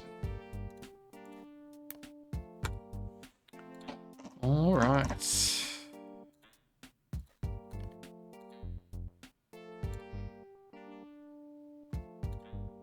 There it is. How do I make this look fancy? Toughest battle. Exactly. That's what they say when they're going out to war. Look at it. I already did the one in the alternate color scheme. Apparently I got lazy halfway through putting the stickers on that one. This one's a little more finished looking. Yeah, second verse of the Lord's Prayer. I do tend to forget that one. We only ever did the first in school.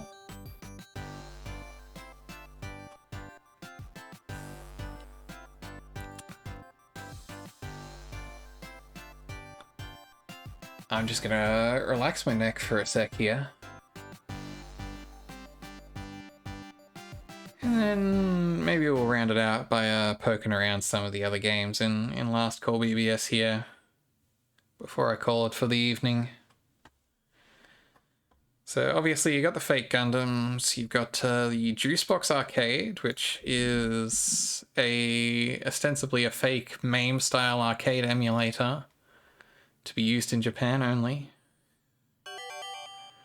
That plays a game called Hack Match, which was, I believe, originated in the previous Zachtronics game Exapunks as a handheld game. Will I be able to play this on my... How do I insert coin? Do I have to... View controls. Yeah, WASD F1 to insert a coin. WASD JK, yeah, okay.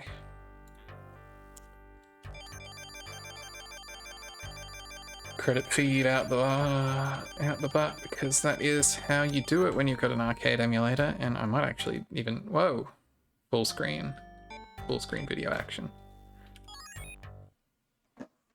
Very helpful screen. I cannot read this.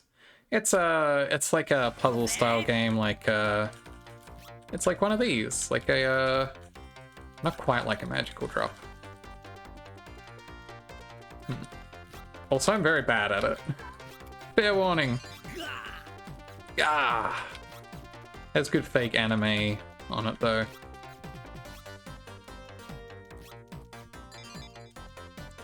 So I can swap like this. Magical flop, exactly. Got him. I can't believe you would do that to me.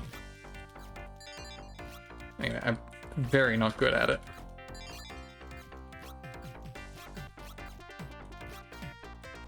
Guess you can swap. Yeah, so you can pick up and shoot single blocks at a time, or you can swap the two underneath it. So it's like halfway between magical drop Tetris attack. It's the alternate title for Magical Drop 6. Got him. Magical swap? Yeah, maybe. Like, that's almost something. Let's take that one to the whiteboard here. Gee, I'm not gonna get anywhere with this, am I?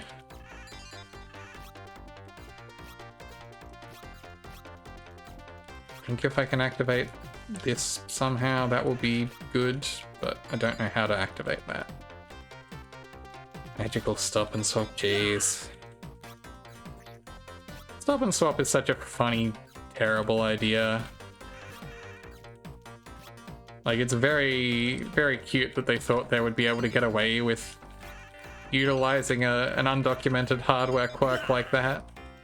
I'm pretty sure the moment Nintendo got even the slightest whiff of them doing it, they put the kibosh on it immediately.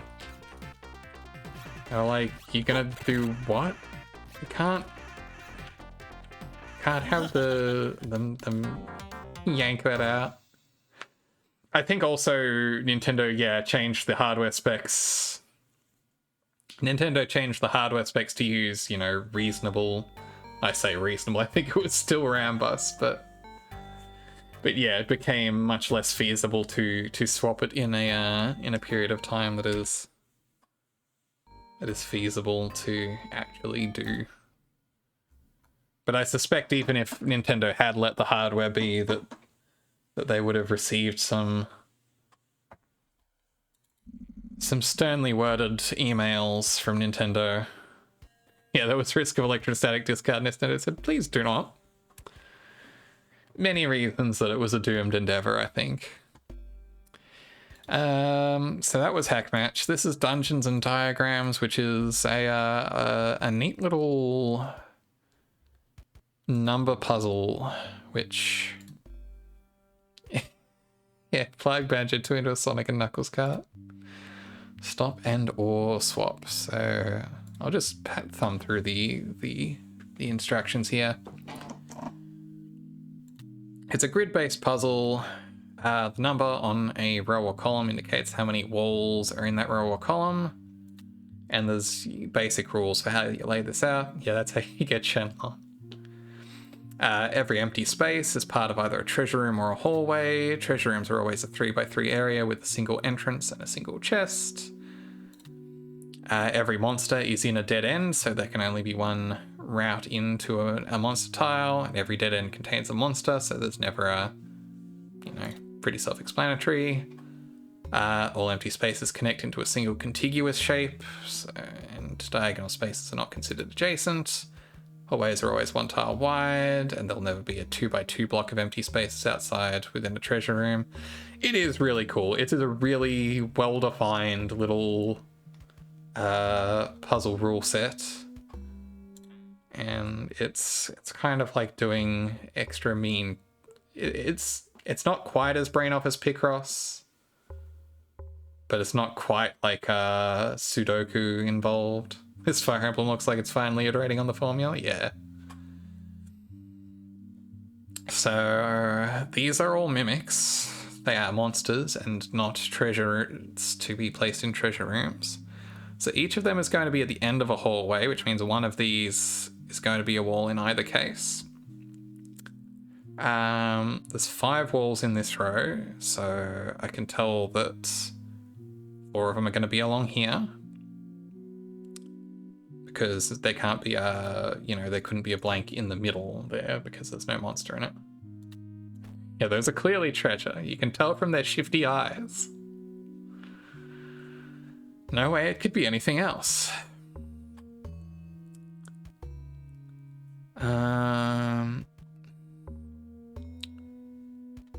Right, so we know that much. Working from here is obviously kind of the harder part. So 6 in this row. Treasure rooms are supposed to be 3x3 Kevok. If you look closely,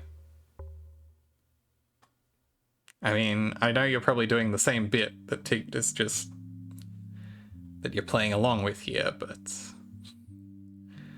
line up the Hoyts with the Doits, exactly. Hoyts and Doits is actually a famous name for the same kind of logic puzzle that became, known as Mastermind and later Wordle. You're legitimately confused? These are mimics, Kevok. These are not actual treasure chests. These are monsters.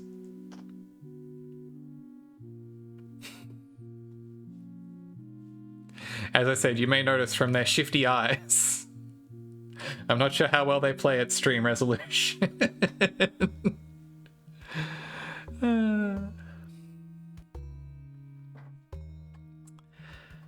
But yeah, real devs, small eyes. This one's kind of a hard one, obviously, as may be evidenced here. Only 2 walls along here have tiny monitor. Yeah, look, that's fair, especially if you're on like a phone or something. It probably doesn't really play at this resolution. But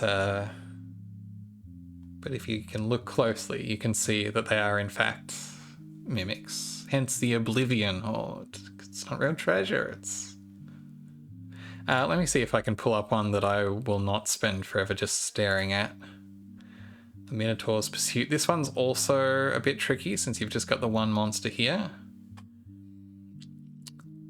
I did determine that with the treasure, this is actual treasure here. So because we can't have a diagonal adjacency, the treasure room couldn't go down there. Yeah, this one's closed. This one's real. If those are all open, I would presume these 2 would have to be open. Unless it was like that.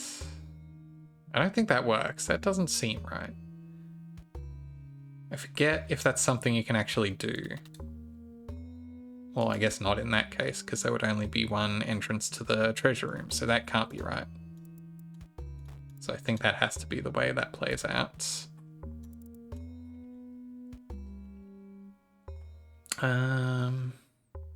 Which means that doesn't even necessarily have to be a wall, so I should probably hide those. Let's see.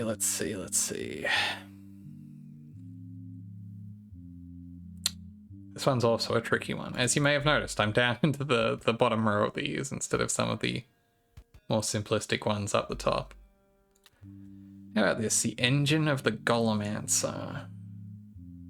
This one's off to a strong start. I can probably work from here and get this one done. Let's see.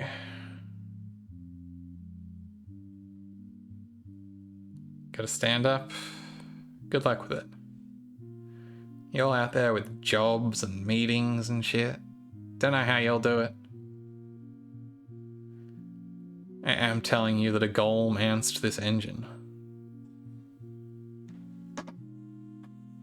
So there's only one more. We've already got this wall placed, so there's only one more wall in this lineup. Which I feel like could be... it can't be that one. Because there needs to be a wall on one of these sides of this golem. So I know that's open. In fact, that may also know that's open. I know that one of these tiles has to be the wall, so that turns it into a dead end for this golem. So that's useful information. It's knowledge. And if that's open, that means that's closed. Because again, there'll never be a 2x2 open area outside of a treasure room, and there's no treasure in this puzzle.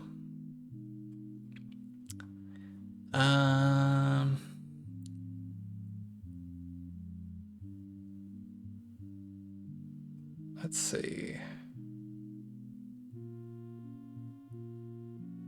Let's see.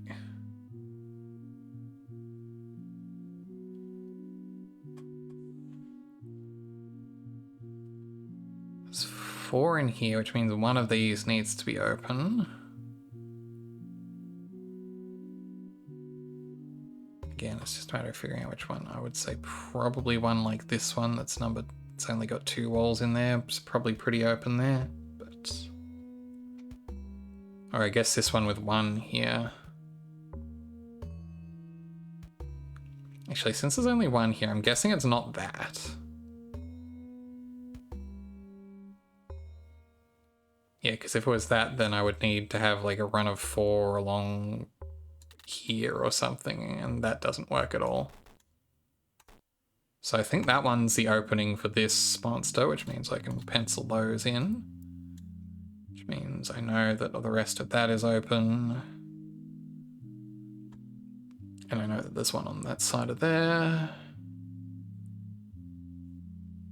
And if I can only place 1 more block in this row, it's got to be either there or there, so that I don't create any dead ends. It has to be that one or that one, which means I can mark those ones as open spaces.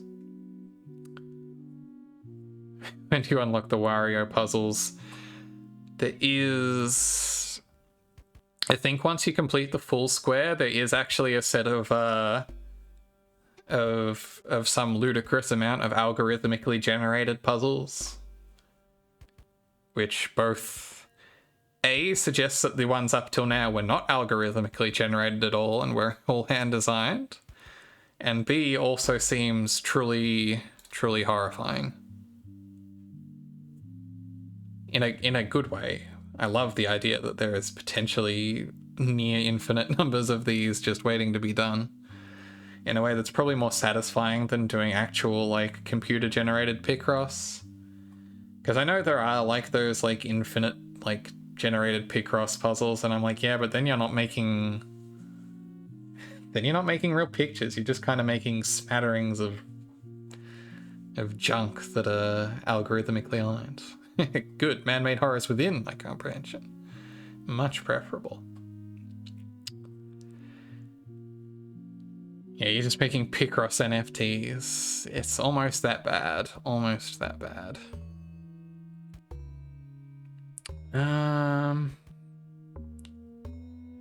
Well, this is an interesting predicament, actually, because... Yep. I think that might be have to how we do... Excuse me, I think I got my words all in the wrong order there. I think that might have to be how we do that. Or that might be how we have to do that. I think I got those 2 phrases and fully mishmashed them.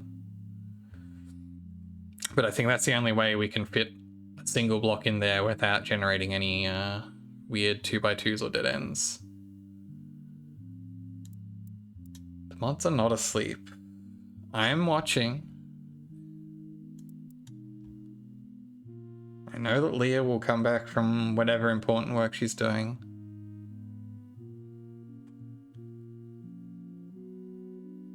Surely no one will have to have Dresden Kodak inflicted on them. So 5, so we got 6 open spaces. Dresden's Kodak. That is the correct plural, of course. So I think for that also I would need to place that. I think I may have wanged this actually. That doesn't look right unless. Aha, no, actually, yep, no. This is fine. This is okay still, I think.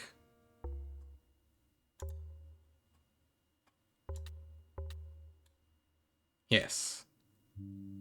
Probably. Yes, I think this is fine.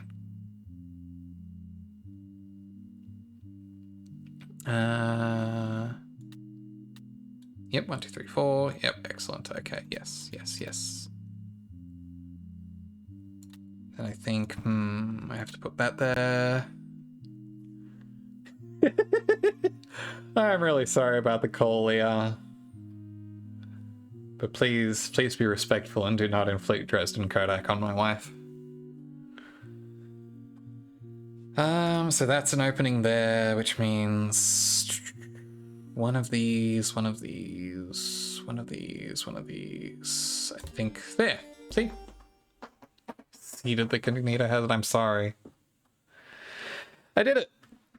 That is that puzzle completed. It's got a fun little duver on the end. I'm sorry about the call. I hope it wasn't too unbearable. Hopefully your clients are not being too disrespectful to you.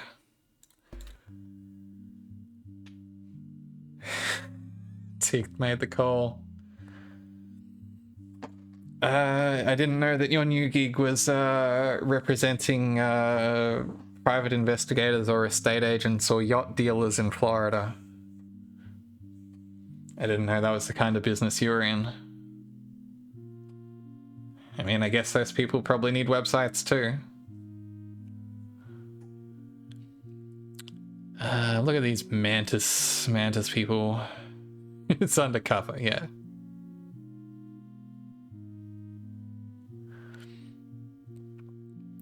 Deep cover.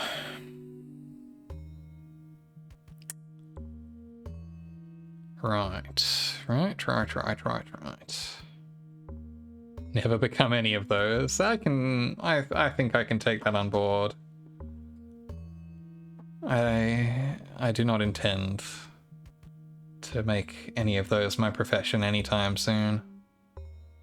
Especially not web developer. Ugh.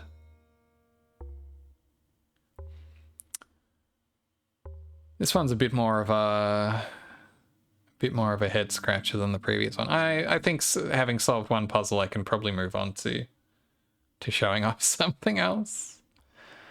We got some solitaire. Love some good solitaire. Love some solitaire jams. This Sawayama solitaire is created specifically for this game. It is pretty close to your standard Klondike that you would see in your Microsoft Windows, except as you can see the what's these piles? I forget the term.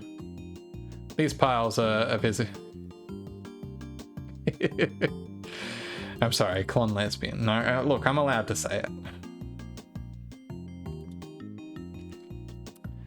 Obviously, these piles are face up, and instead of shuffling round and round, you deal these off one time each.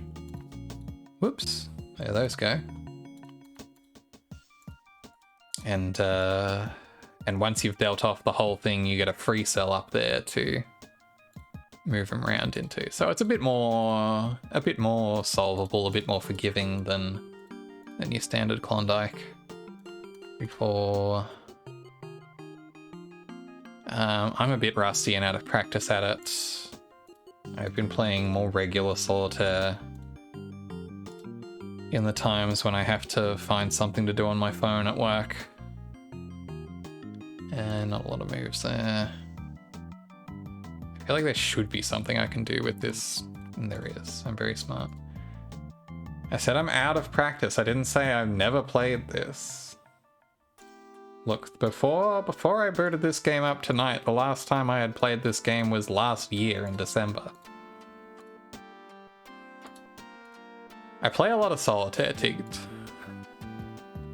This is a thing that I don't know how you didn't already know this about me. Left to my own devices, I will solitaire like a freak.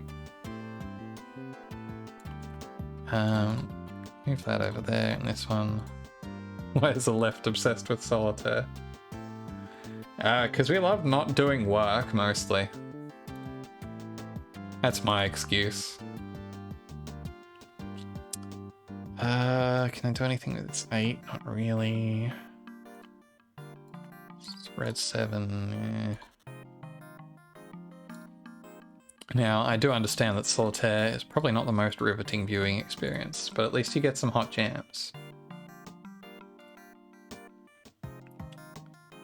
Yeah, nothing I can do with that. 6. Now that's actionable. I can put the 4 on there.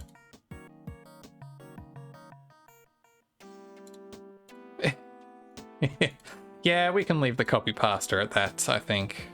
I think we get the gist. I don't know what new sexual archetype we would be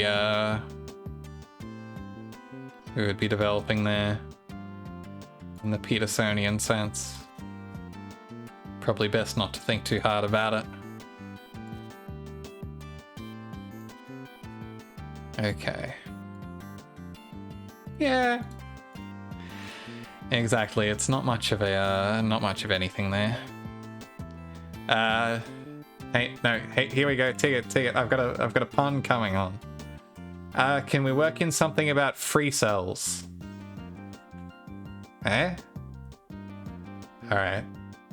Surely one of you has something to throw at me for that, right?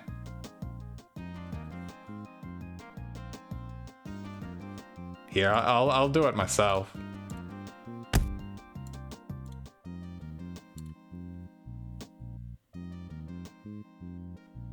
Saving up for the heavy lord. There. Gotta be ready for it. Okay, this is a real bum hand. Or bum deal, I guess. I do have a free cell up there that I can make use of, but there's not a whole lot I can do with a single free cell. Yeah, you wanna get that looked at. You wanna clean that off. It's not ideal.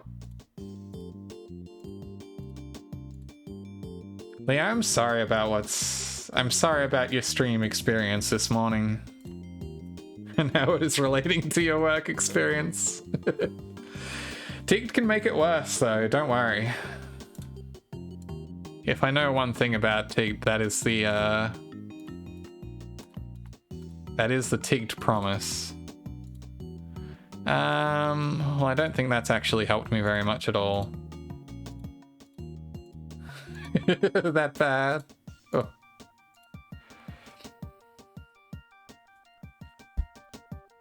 Oh.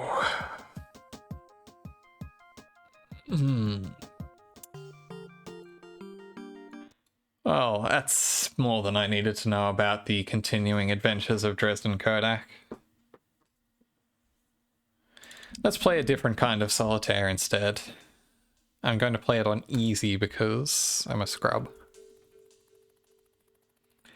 This one I think was from the Zachtronics published but not conventionally Zach Barth developed game Eliza, which was I think a visual novel mostly.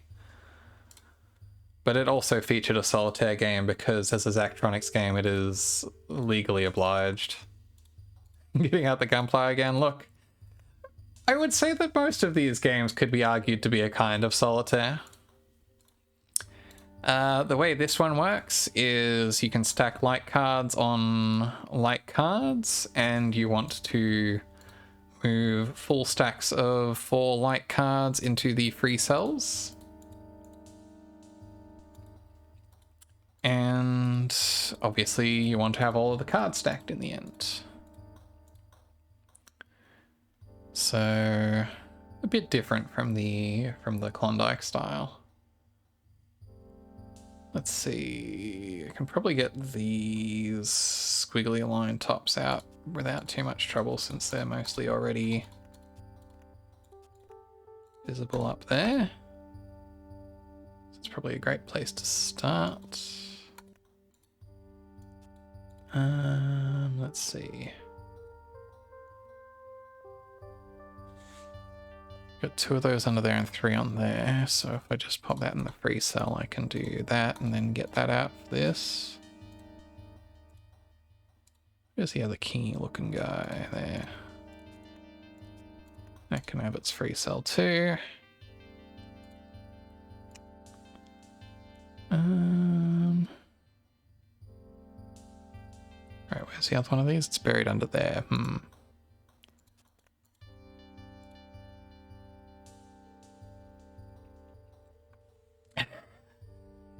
They're the perfect cells. It's a good question. Maybe that's what the really ascended, like, vol cells start calling themselves. Gross.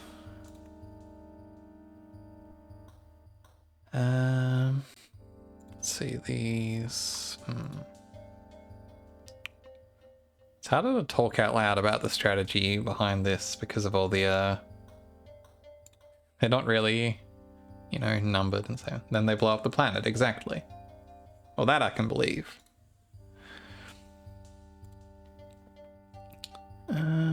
So that's under there, and so is that. So I kind of just want to dig through this pile here.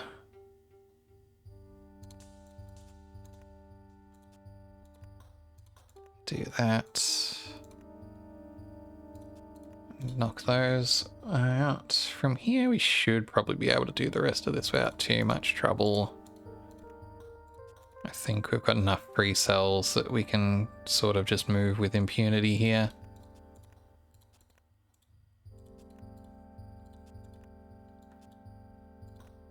Yeah, easy.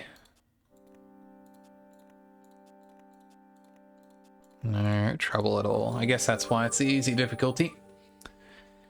Alright, having proven my mastery of that, I will move on to something else. Chip Wizard Professional is a fun one because it really leans on the blurred line between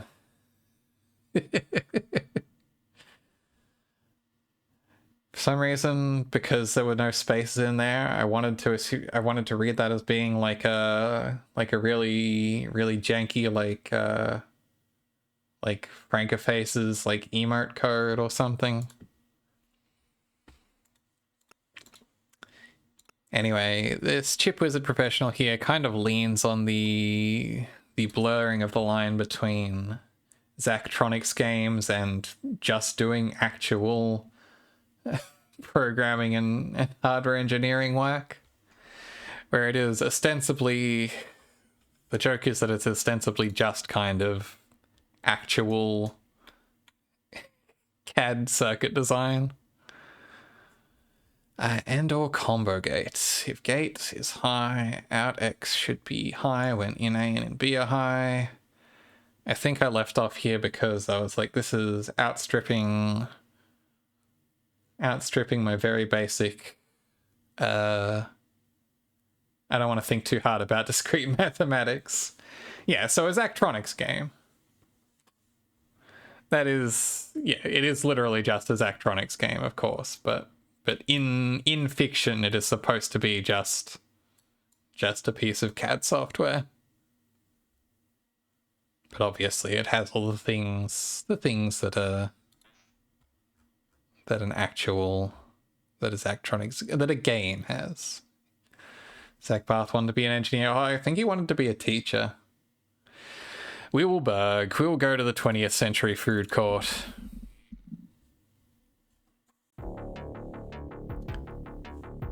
Which has a very fun fake crack draw on it. To all true hackers, especially New Speed, Zeta Block. Right, it's by Zach Maddox. That's the fake. The fake in-universe Zachtronics. Look at those BBS lines. Cracked by Ghast. Enkidu, Gilgamesh never stood a chance. I love Zach Maddox. Ah, oh, where's my demo scene page for... God, take it. If web dev wasn't so truly abhorrent to me, I would love to put together a little shitty demo scene sign scroller. But the problem is that I do actually have an allergic reaction to trying to write JavaScript. Anyway, 20th century food court. Now the within the fiction of 20th century food court, you avoid as much as you can, and that's fair. The idea is that this is the most Zachtronics game within these Zachtronics games. The idea is that you are operating a 20th century food court in the far future as like a historical piece to create authentic 20th century dining experiences. And there's some very good goofy flavor text around that. Mumbai chart. One of the common patterns we see in 20th century food is the need to keep things interesting by varying shape, texture, color, and of course flavor. The great combinatorial variety made possible by different ingredients was always explored thoroughly. So what are we making here? I think we're making different kind of flatbread bowls.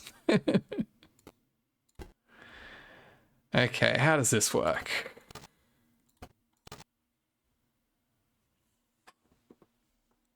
There is a 3-4 page Wikipedia of like languages you can write JavaScript in that aren't JavaScript. Yeah. People will do anything to not actually write JavaScript. So on this side, you have the sort of conveyor belt layout itself here. And over here, you have the sort of programming for the various devices you set up. So we've got the basic production machines on there. Let's see what we'll need. Well, I'll probably need to make use of a few of these. Hey. I forget how to rotate these with D. Yeah, this one is pretty cool, honestly. It is sort of the most like, here is a fully formed Zachtronics game that we just never got around to making its own thing. Yeah, Docker I've never loved touching, to be quite frank. I need a stacker, I think, to... Oop. Hang on. I'm gonna have to get creative with the layout of this, perhaps. So, stacker. Hang on. Come on. Let me place this thing.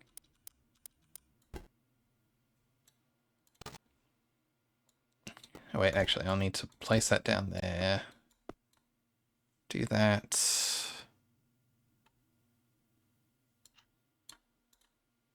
Let's see. Let's at least see what happens with the basic. There we go. You want to place that on the tray. And then I want to Have it automatically eject once it stacks something.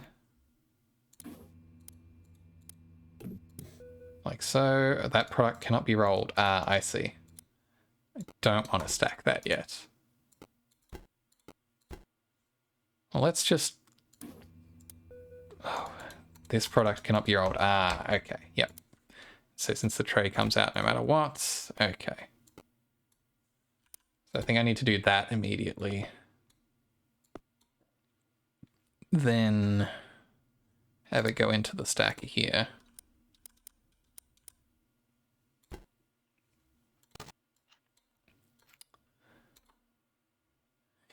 And then the food goes to the industrial grinding machine.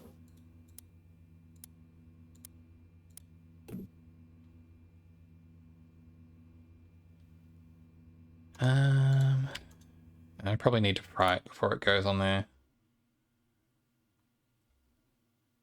Look, it does the job well, Teaked.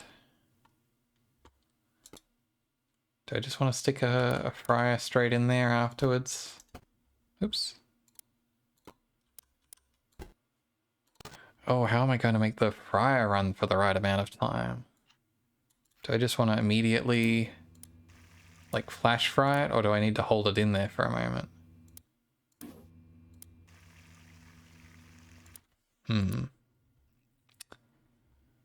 Is there a counter? Yeah. Okay. I forget how I make these things decrement in a reasonable time.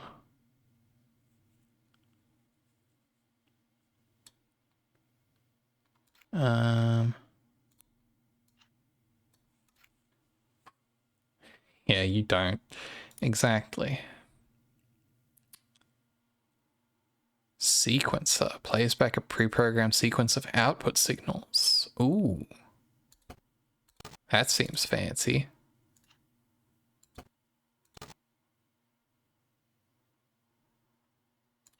I like the sound of that.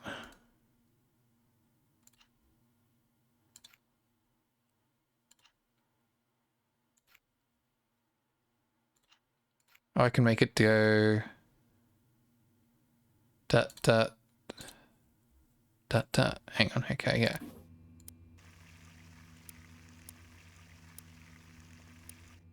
Okay, well that's too long. I can see that now. I didn't mean to delete that. You could play the Mr. Krabs robot song. That'd be a good trick. And I can make it stop itself.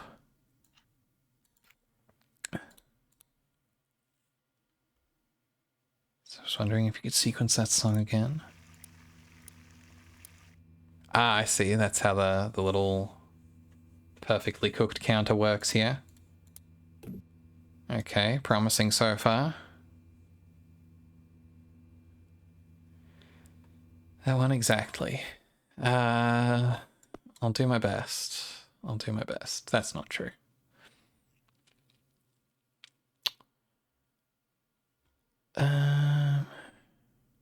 What I probably want that to do actually is I probably want it to stop a few down the way here. Let's see. Step, step, step, step, step. So I just need mint and yogurt for this one. I'm not actually super sure what is being asked of me for this food product here. I guess there's instructions. Oh, there's instructions. I'm very smart. Mashup exists. Yeah, most Megalovania mashups exist. I will say this one doesn't have any hot jams. Oh wait, I've turned off the hot jams. There we go.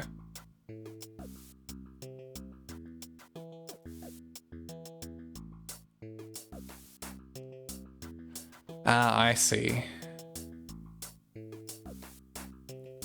So in this case, I don't want to dock it, because if I dock it, it'll fry up flat.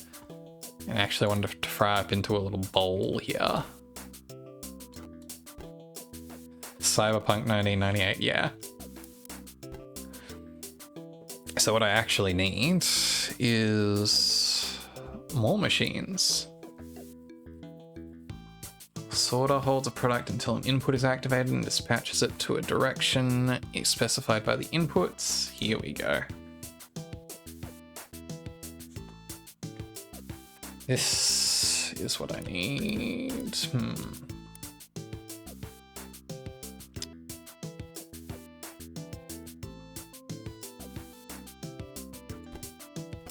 Hang on. Very limited space to work with over here.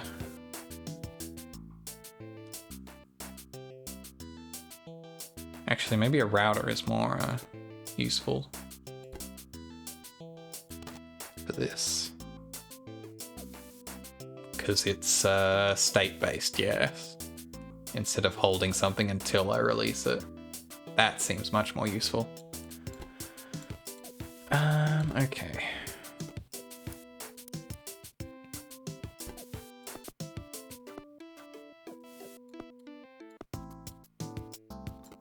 Move that down there. That way I can set it to for the undocked Puri straight through, and for the PUBG I can route it right.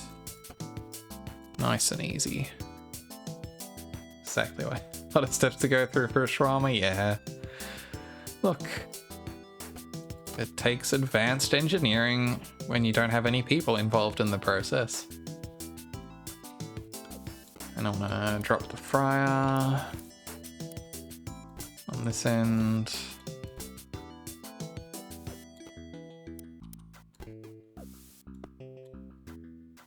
And route it back up here for that. I think this should play out as I need it to. Okay.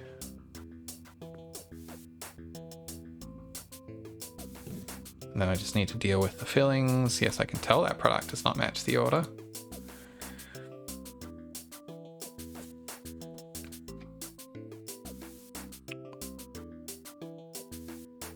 Do they just all have all three sauces in them, or? I can't actually tell. I guess it does. I guess, yeah, they all have all three sauces in them. They just have different breading. That is easy enough to deal with then. I won't mess around with whatever that was there. And instead, I will just get a something to dispense all three of those when it passes through the. Actually, but I do need something warmth.exe. I do need something to let it know when that is actually going to need to fire, though.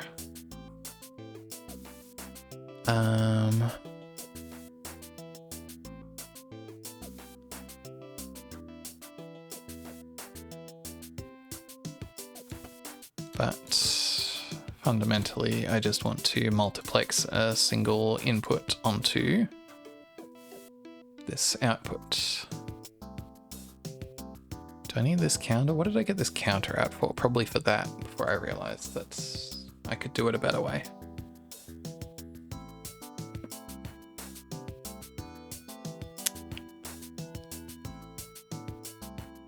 Let's see.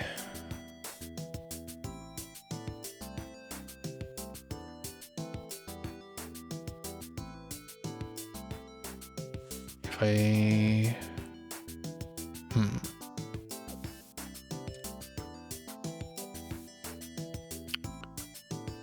When do the snatches attack?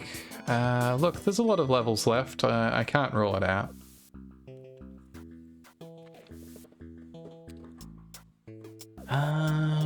What is the best way to do this without horribly over-engineering it?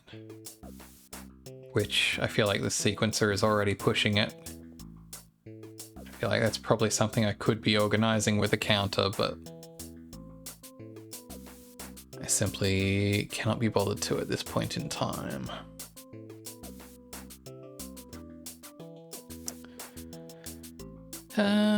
Let's see.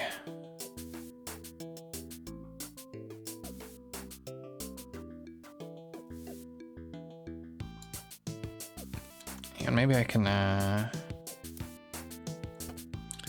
pop another multiplexer on here so that when that starts, I can get it to output dough and also to set this counter.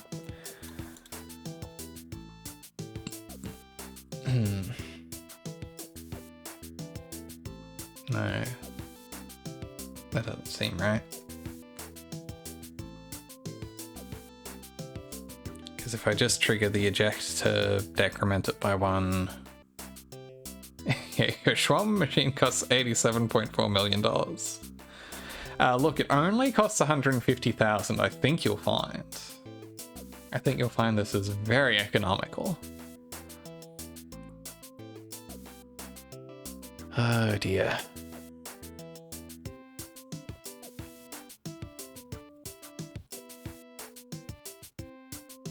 How do I get this to trigger right? Okay, we'll stuff the counter, stuff the multiplexer here. I can just over-engineer it with another one of these sequences. The sequences aren't even that expensive. $5 grand, that's bargain basement. $87.4 can buy many shawarma, that is true. I'm told money can be exchanged for goods and services. In fact, the thing with the sequence here is I can even skip the multiplexer because I can just stick these all on and run all these outputs at once here. I think. Wait, can I? Oh. Because then I got nothing actually wired up to the eject here. I'm not sure what happens if I just let this run and instead put that on the eject.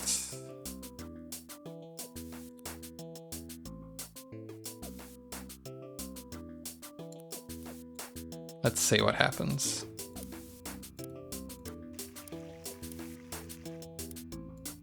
Okay, cooked, that's fine. Let's just let it run. Stack it. That has too many active inputs? Oh, it doesn't let you dispense them all at once. Okay. I see now.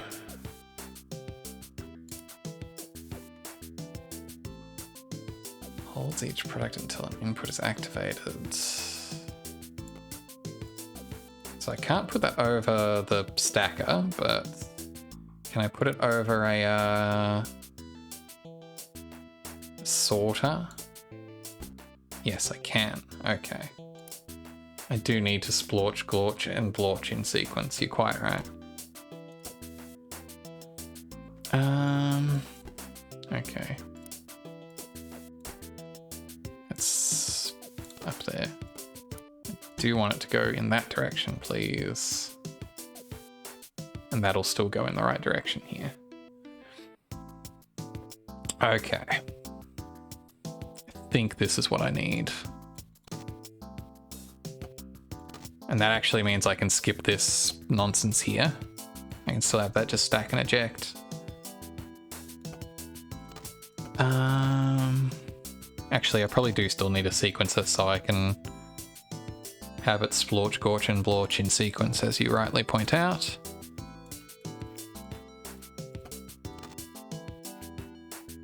And then I can have it release it on through. Right.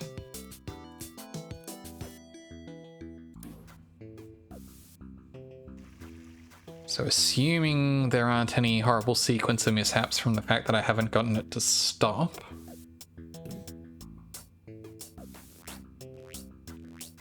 Oh, that does splorch, gorch, and blorch. And then the sequencer just stops when it runs out? Oh. What do you mean this liquid cannot be applied to this product? What's happened here? Why has it not dispensed the dough correctly?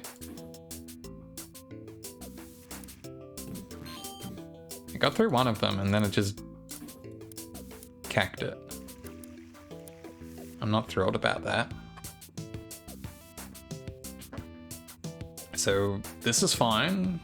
The order does change, but the program should change account accordingly because we have it rigged up in such a way that if it is oh, here's what's happening. It's going stage right, not my right. And I wasn't paying attention because I was fast forwarding through it. Easy fix.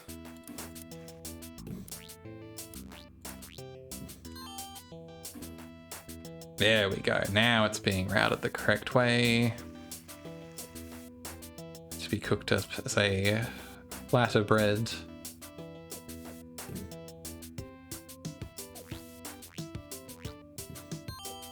And dispensed appropriately. There we go. My machine is not faster than most of the existing solutions, and it is certainly not cheaper. Here are the reviews for the excellent food we have created. Glitter Death gives 5 stars and says, these have to be the most complex flavors they were able to achieve with their technology level. How did they do it? The Other Man rates 4 stars and says, good if you like your food to have a lot of taste in it. Shonagon72 gives 4 stars and says, you can't be a human being if you don't eat food, my auntie said, so I came here and ate it. It's fine, but still, I don't see why I need food to be a human being. Yeah, I really do wish the salespeople would stop making your life specifically harder. Look, this is from a post-food society, is the idea, I think. I think the idea is that these people are probably sustaining themselves on some kind of intravenous goo, and that they come to the 20th century food court to enjoy the novelty of food consumption. Oh, we got a letter. Greetings, operator. Sustaining on... oh, what a horrible life. Can that be called living? Oh, monkey JPEGs. Not even PNGs. Barbaric. Interest in 20th century human life continues to grow, and the 20th century experience is receiving more visitors than ever. As part of this effort, we are meeting our visitors' demands by adding even more 20th century style cuisines to choose from in the food court. Sometimes it's difficult for people to remember what was actually available in the 20th century. No meta-satiety, nutrient sublimation, etc. Historical realities make this may seem like a letdown at first, but it's our belief that diners will soon find there is still much to admire about 20th century food, no matter how crude and disgusting it may seem at first. You can really taste the chroma subsampling. I think there's a good... let me see if I can run the reviews back on the... If I run this through, will I get the reviews again? Yes. The reviews on the wine I liked. Granola King rates wine 1 star. Expensive, tastes sour and gross. Old-time humans were weird. Chris R rates 5 stars and says wine was a mark of sophistication in the 20th century, and it's easy to see why. I detected notes of soy lecithin, Cinnabon, mouthfeel, and normcore. The Other Man rates 3 stars. Didn't know wine was alcoholic.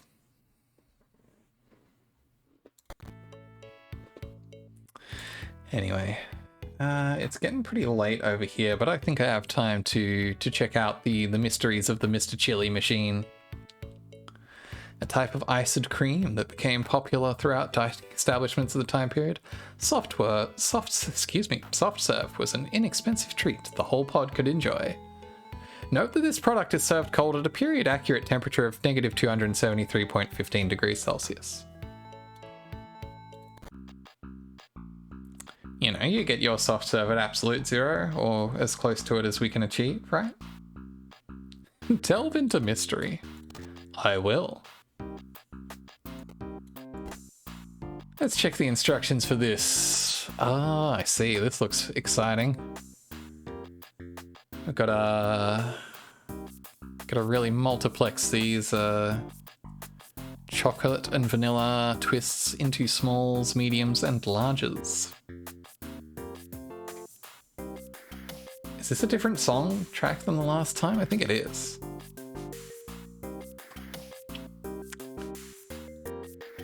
So first things first, we're always going to need to dispense a cone. Theme of soft serve. Soft serve is a banger.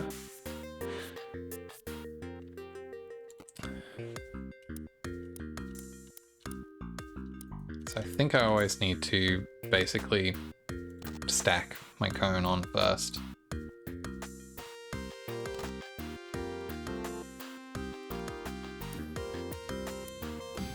Yes, that is a vital component of any business here.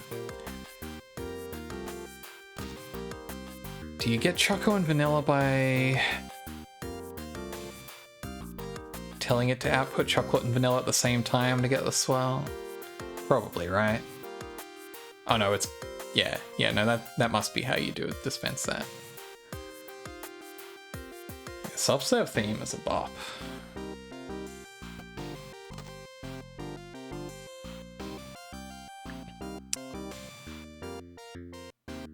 So, let's see. And I'll also need the sorter to hold this while it is dispensed.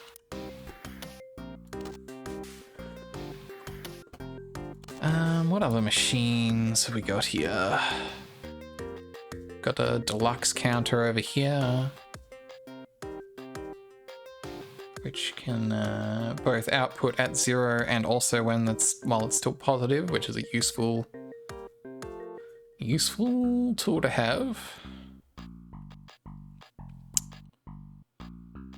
Sequencer.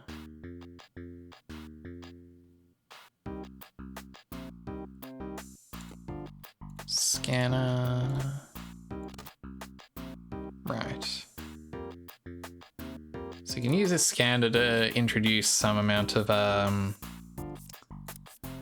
it's expensive, but it means that I don't have to retain the state information from the initial order, basically. Which is useful. It means that as long as I'm holding it there, I can scan the output onto that. And then from that, I think I want the one of these end style multimixers here.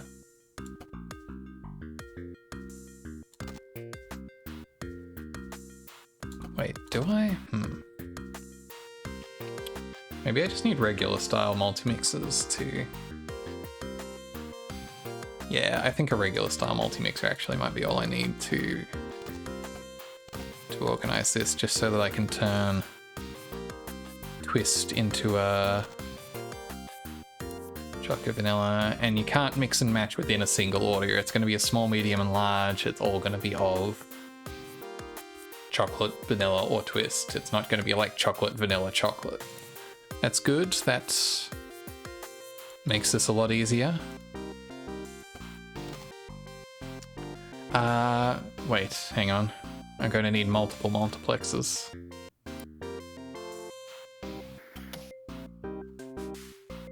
Because I can only get one in and one out. Or rather, one input into these.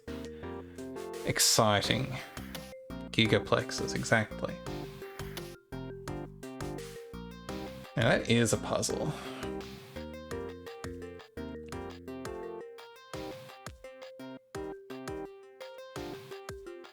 Because the tricky part is I do need to be able to, it seems like, trigger the chocolate and vanilla at the same time.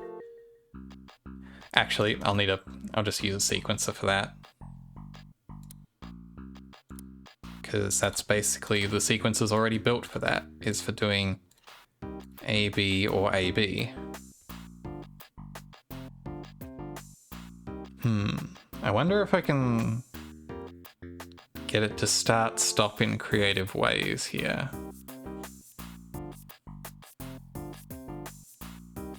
Or am I barking up the wrong tree? Robots ate them. Area engineer makes machine using nothing but sequences. You could get really grody with like stacked, I don't know. Is this the solution I want? What tools do I have here? Let's see, let's see, let's see.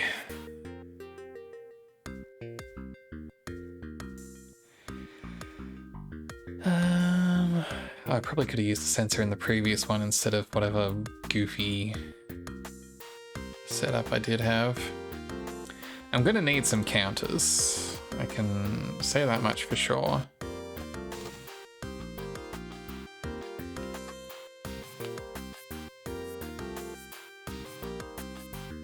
Right. But yeah, I can only have one wire, one output to one input, input to one output. Words, words, words.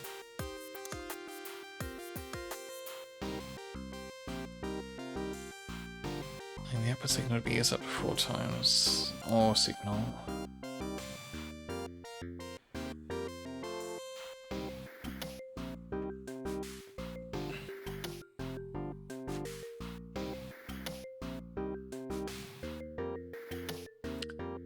What happens if I just fire this? Wait, man. What happens if I just fire the ice cream with nothing under it? It won't like me if I do that, right? If I just tell it to just dispense garbage immediately. Yeah, there's no product under there. Fair, that's reasonable. That would make a mess. This does put us in a position here.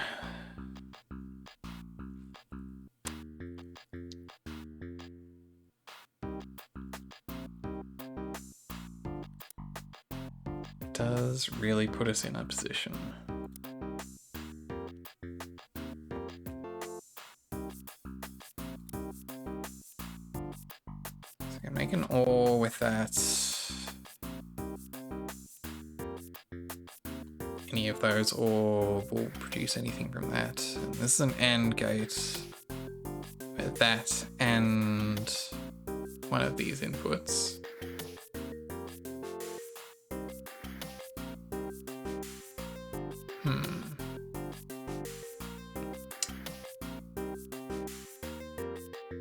It still doesn't get me any closer to being able to...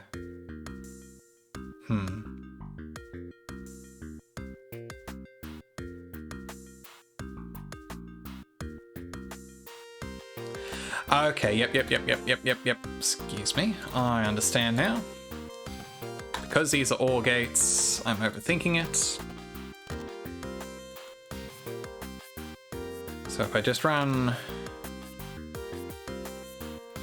one off each of these OR gates, then I can have it so that chocolate, vanilla, and the twist would run to both of them. Okay, I'm very smart. I don't think I'll even need the sequencer. In this case, I reckon I can make it work with just a counter. Though I don't know if a counter is cheaper than just using a sequencer. Yeah, resets when the end of the sequence is reached or the stop input is activated. Yeah. Yeah, I could probably make it work with just a set of sequences instead of any making counters. Could I? It's probably easier with the counters, actually.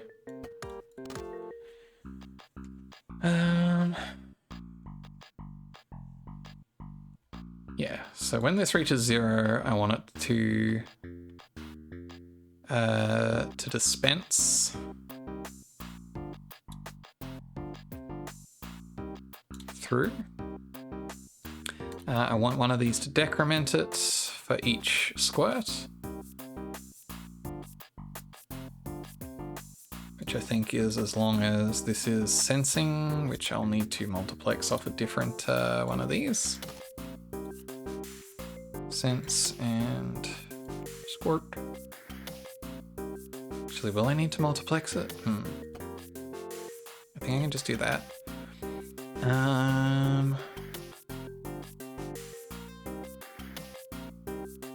Right.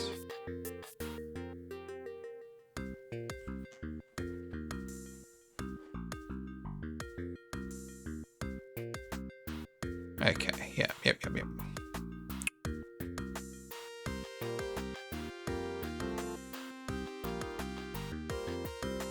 Yes, okay. Now I just need to figure out...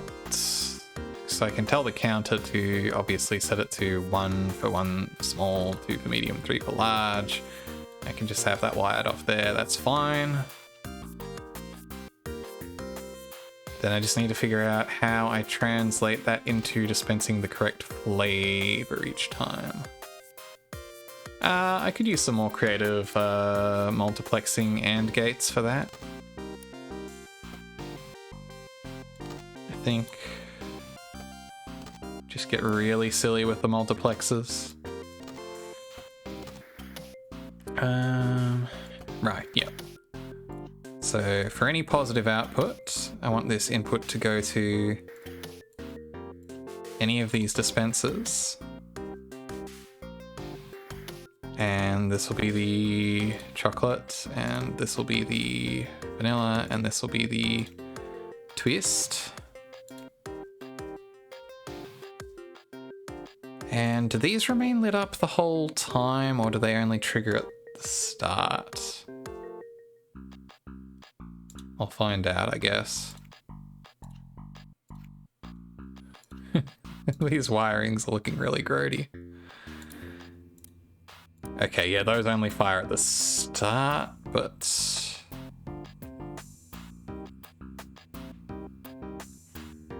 Okay, yeah.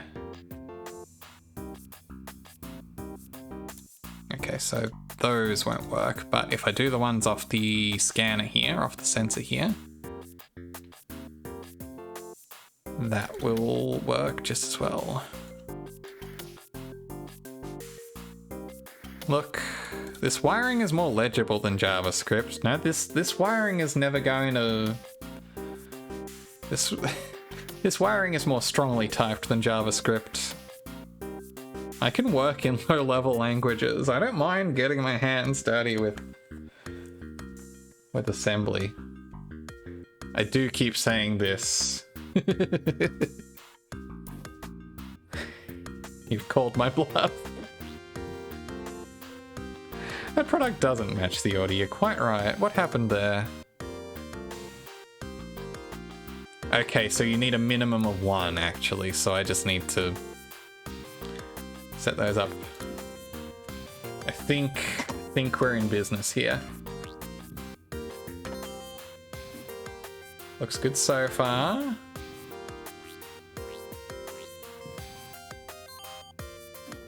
Okay. 1, 2, 3. Excellent, excellent. Based on the proof of concept, I think all, assuming that the twist dispensary works the way that I have assumed it does.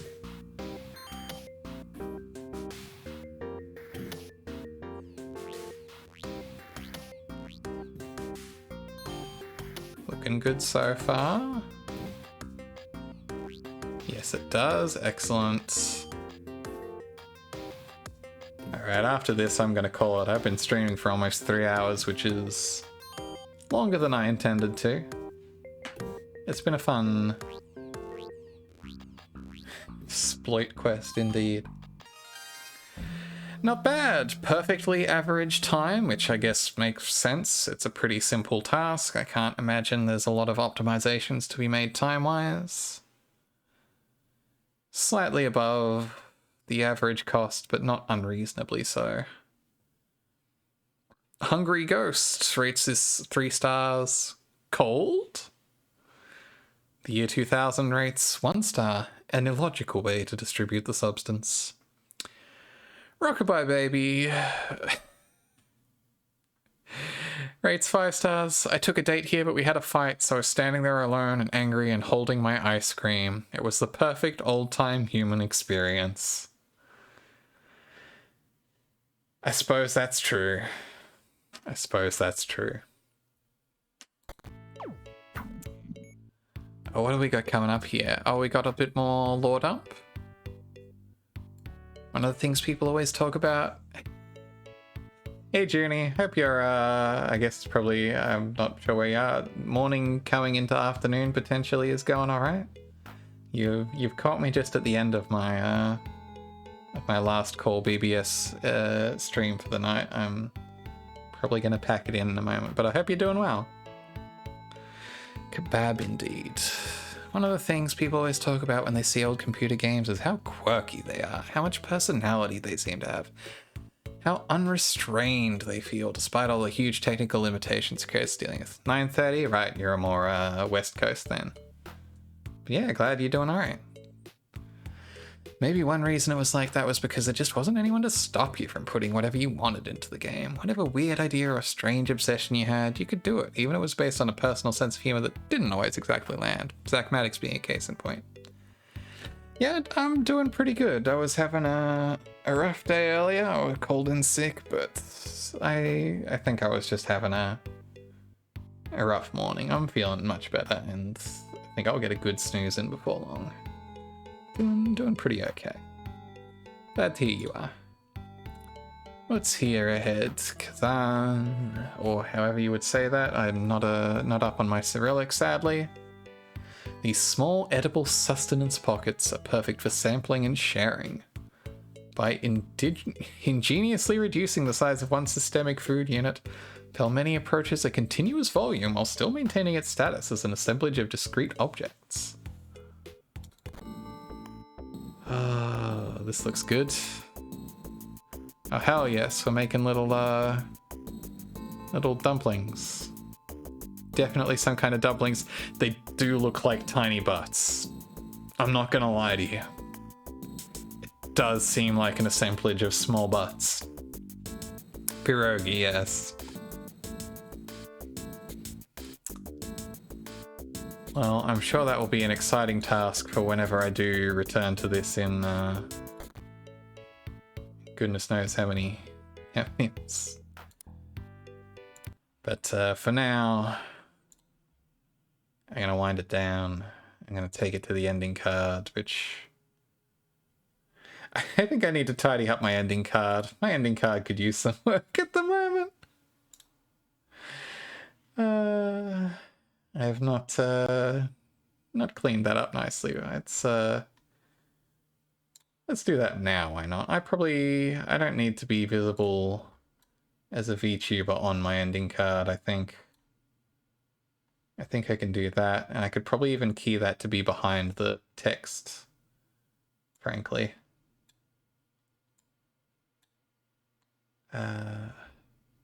Actually, if I skip this and put that one back in, there we go. That looks good. Thanks very much for coming out. I had a really good time painting fake Gundams and dipping into Last Call BBS again. I really should stream more often, even if it's just of an evening for me like this, of a morning for folks. Who knows? We'll see what happens. Either way, I really do appreciate it. Haven't got any immediate near-term plans for any streams or anything.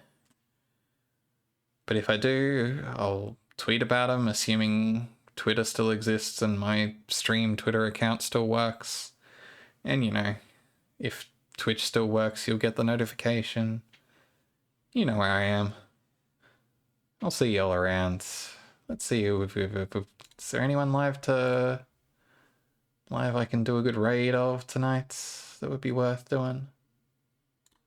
Let's have a look. Who's online? Thank you very much.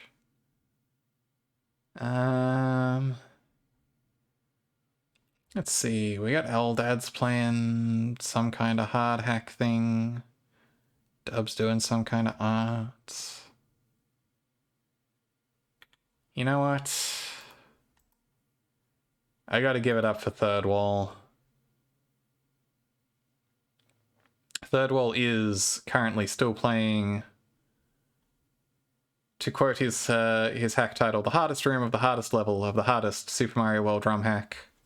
Not clickbait. potentially the finale. He's been grinding this room for 90 hours at least. He's been grinding this hack for 334 hours. It's truly ridiculous to see.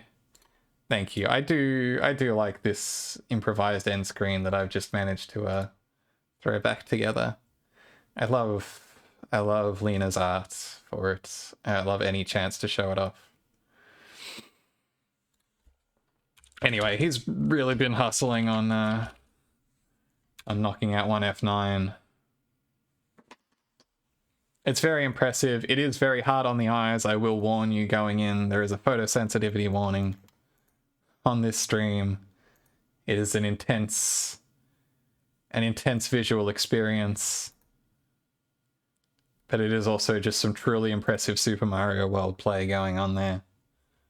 So hopefully if I drop y'all off there, you can appreciate that. Say hi, wish him luck. And enjoy the spectacle. Otherwise, take care and I'll see you around. Have a good one. Bye-bye now.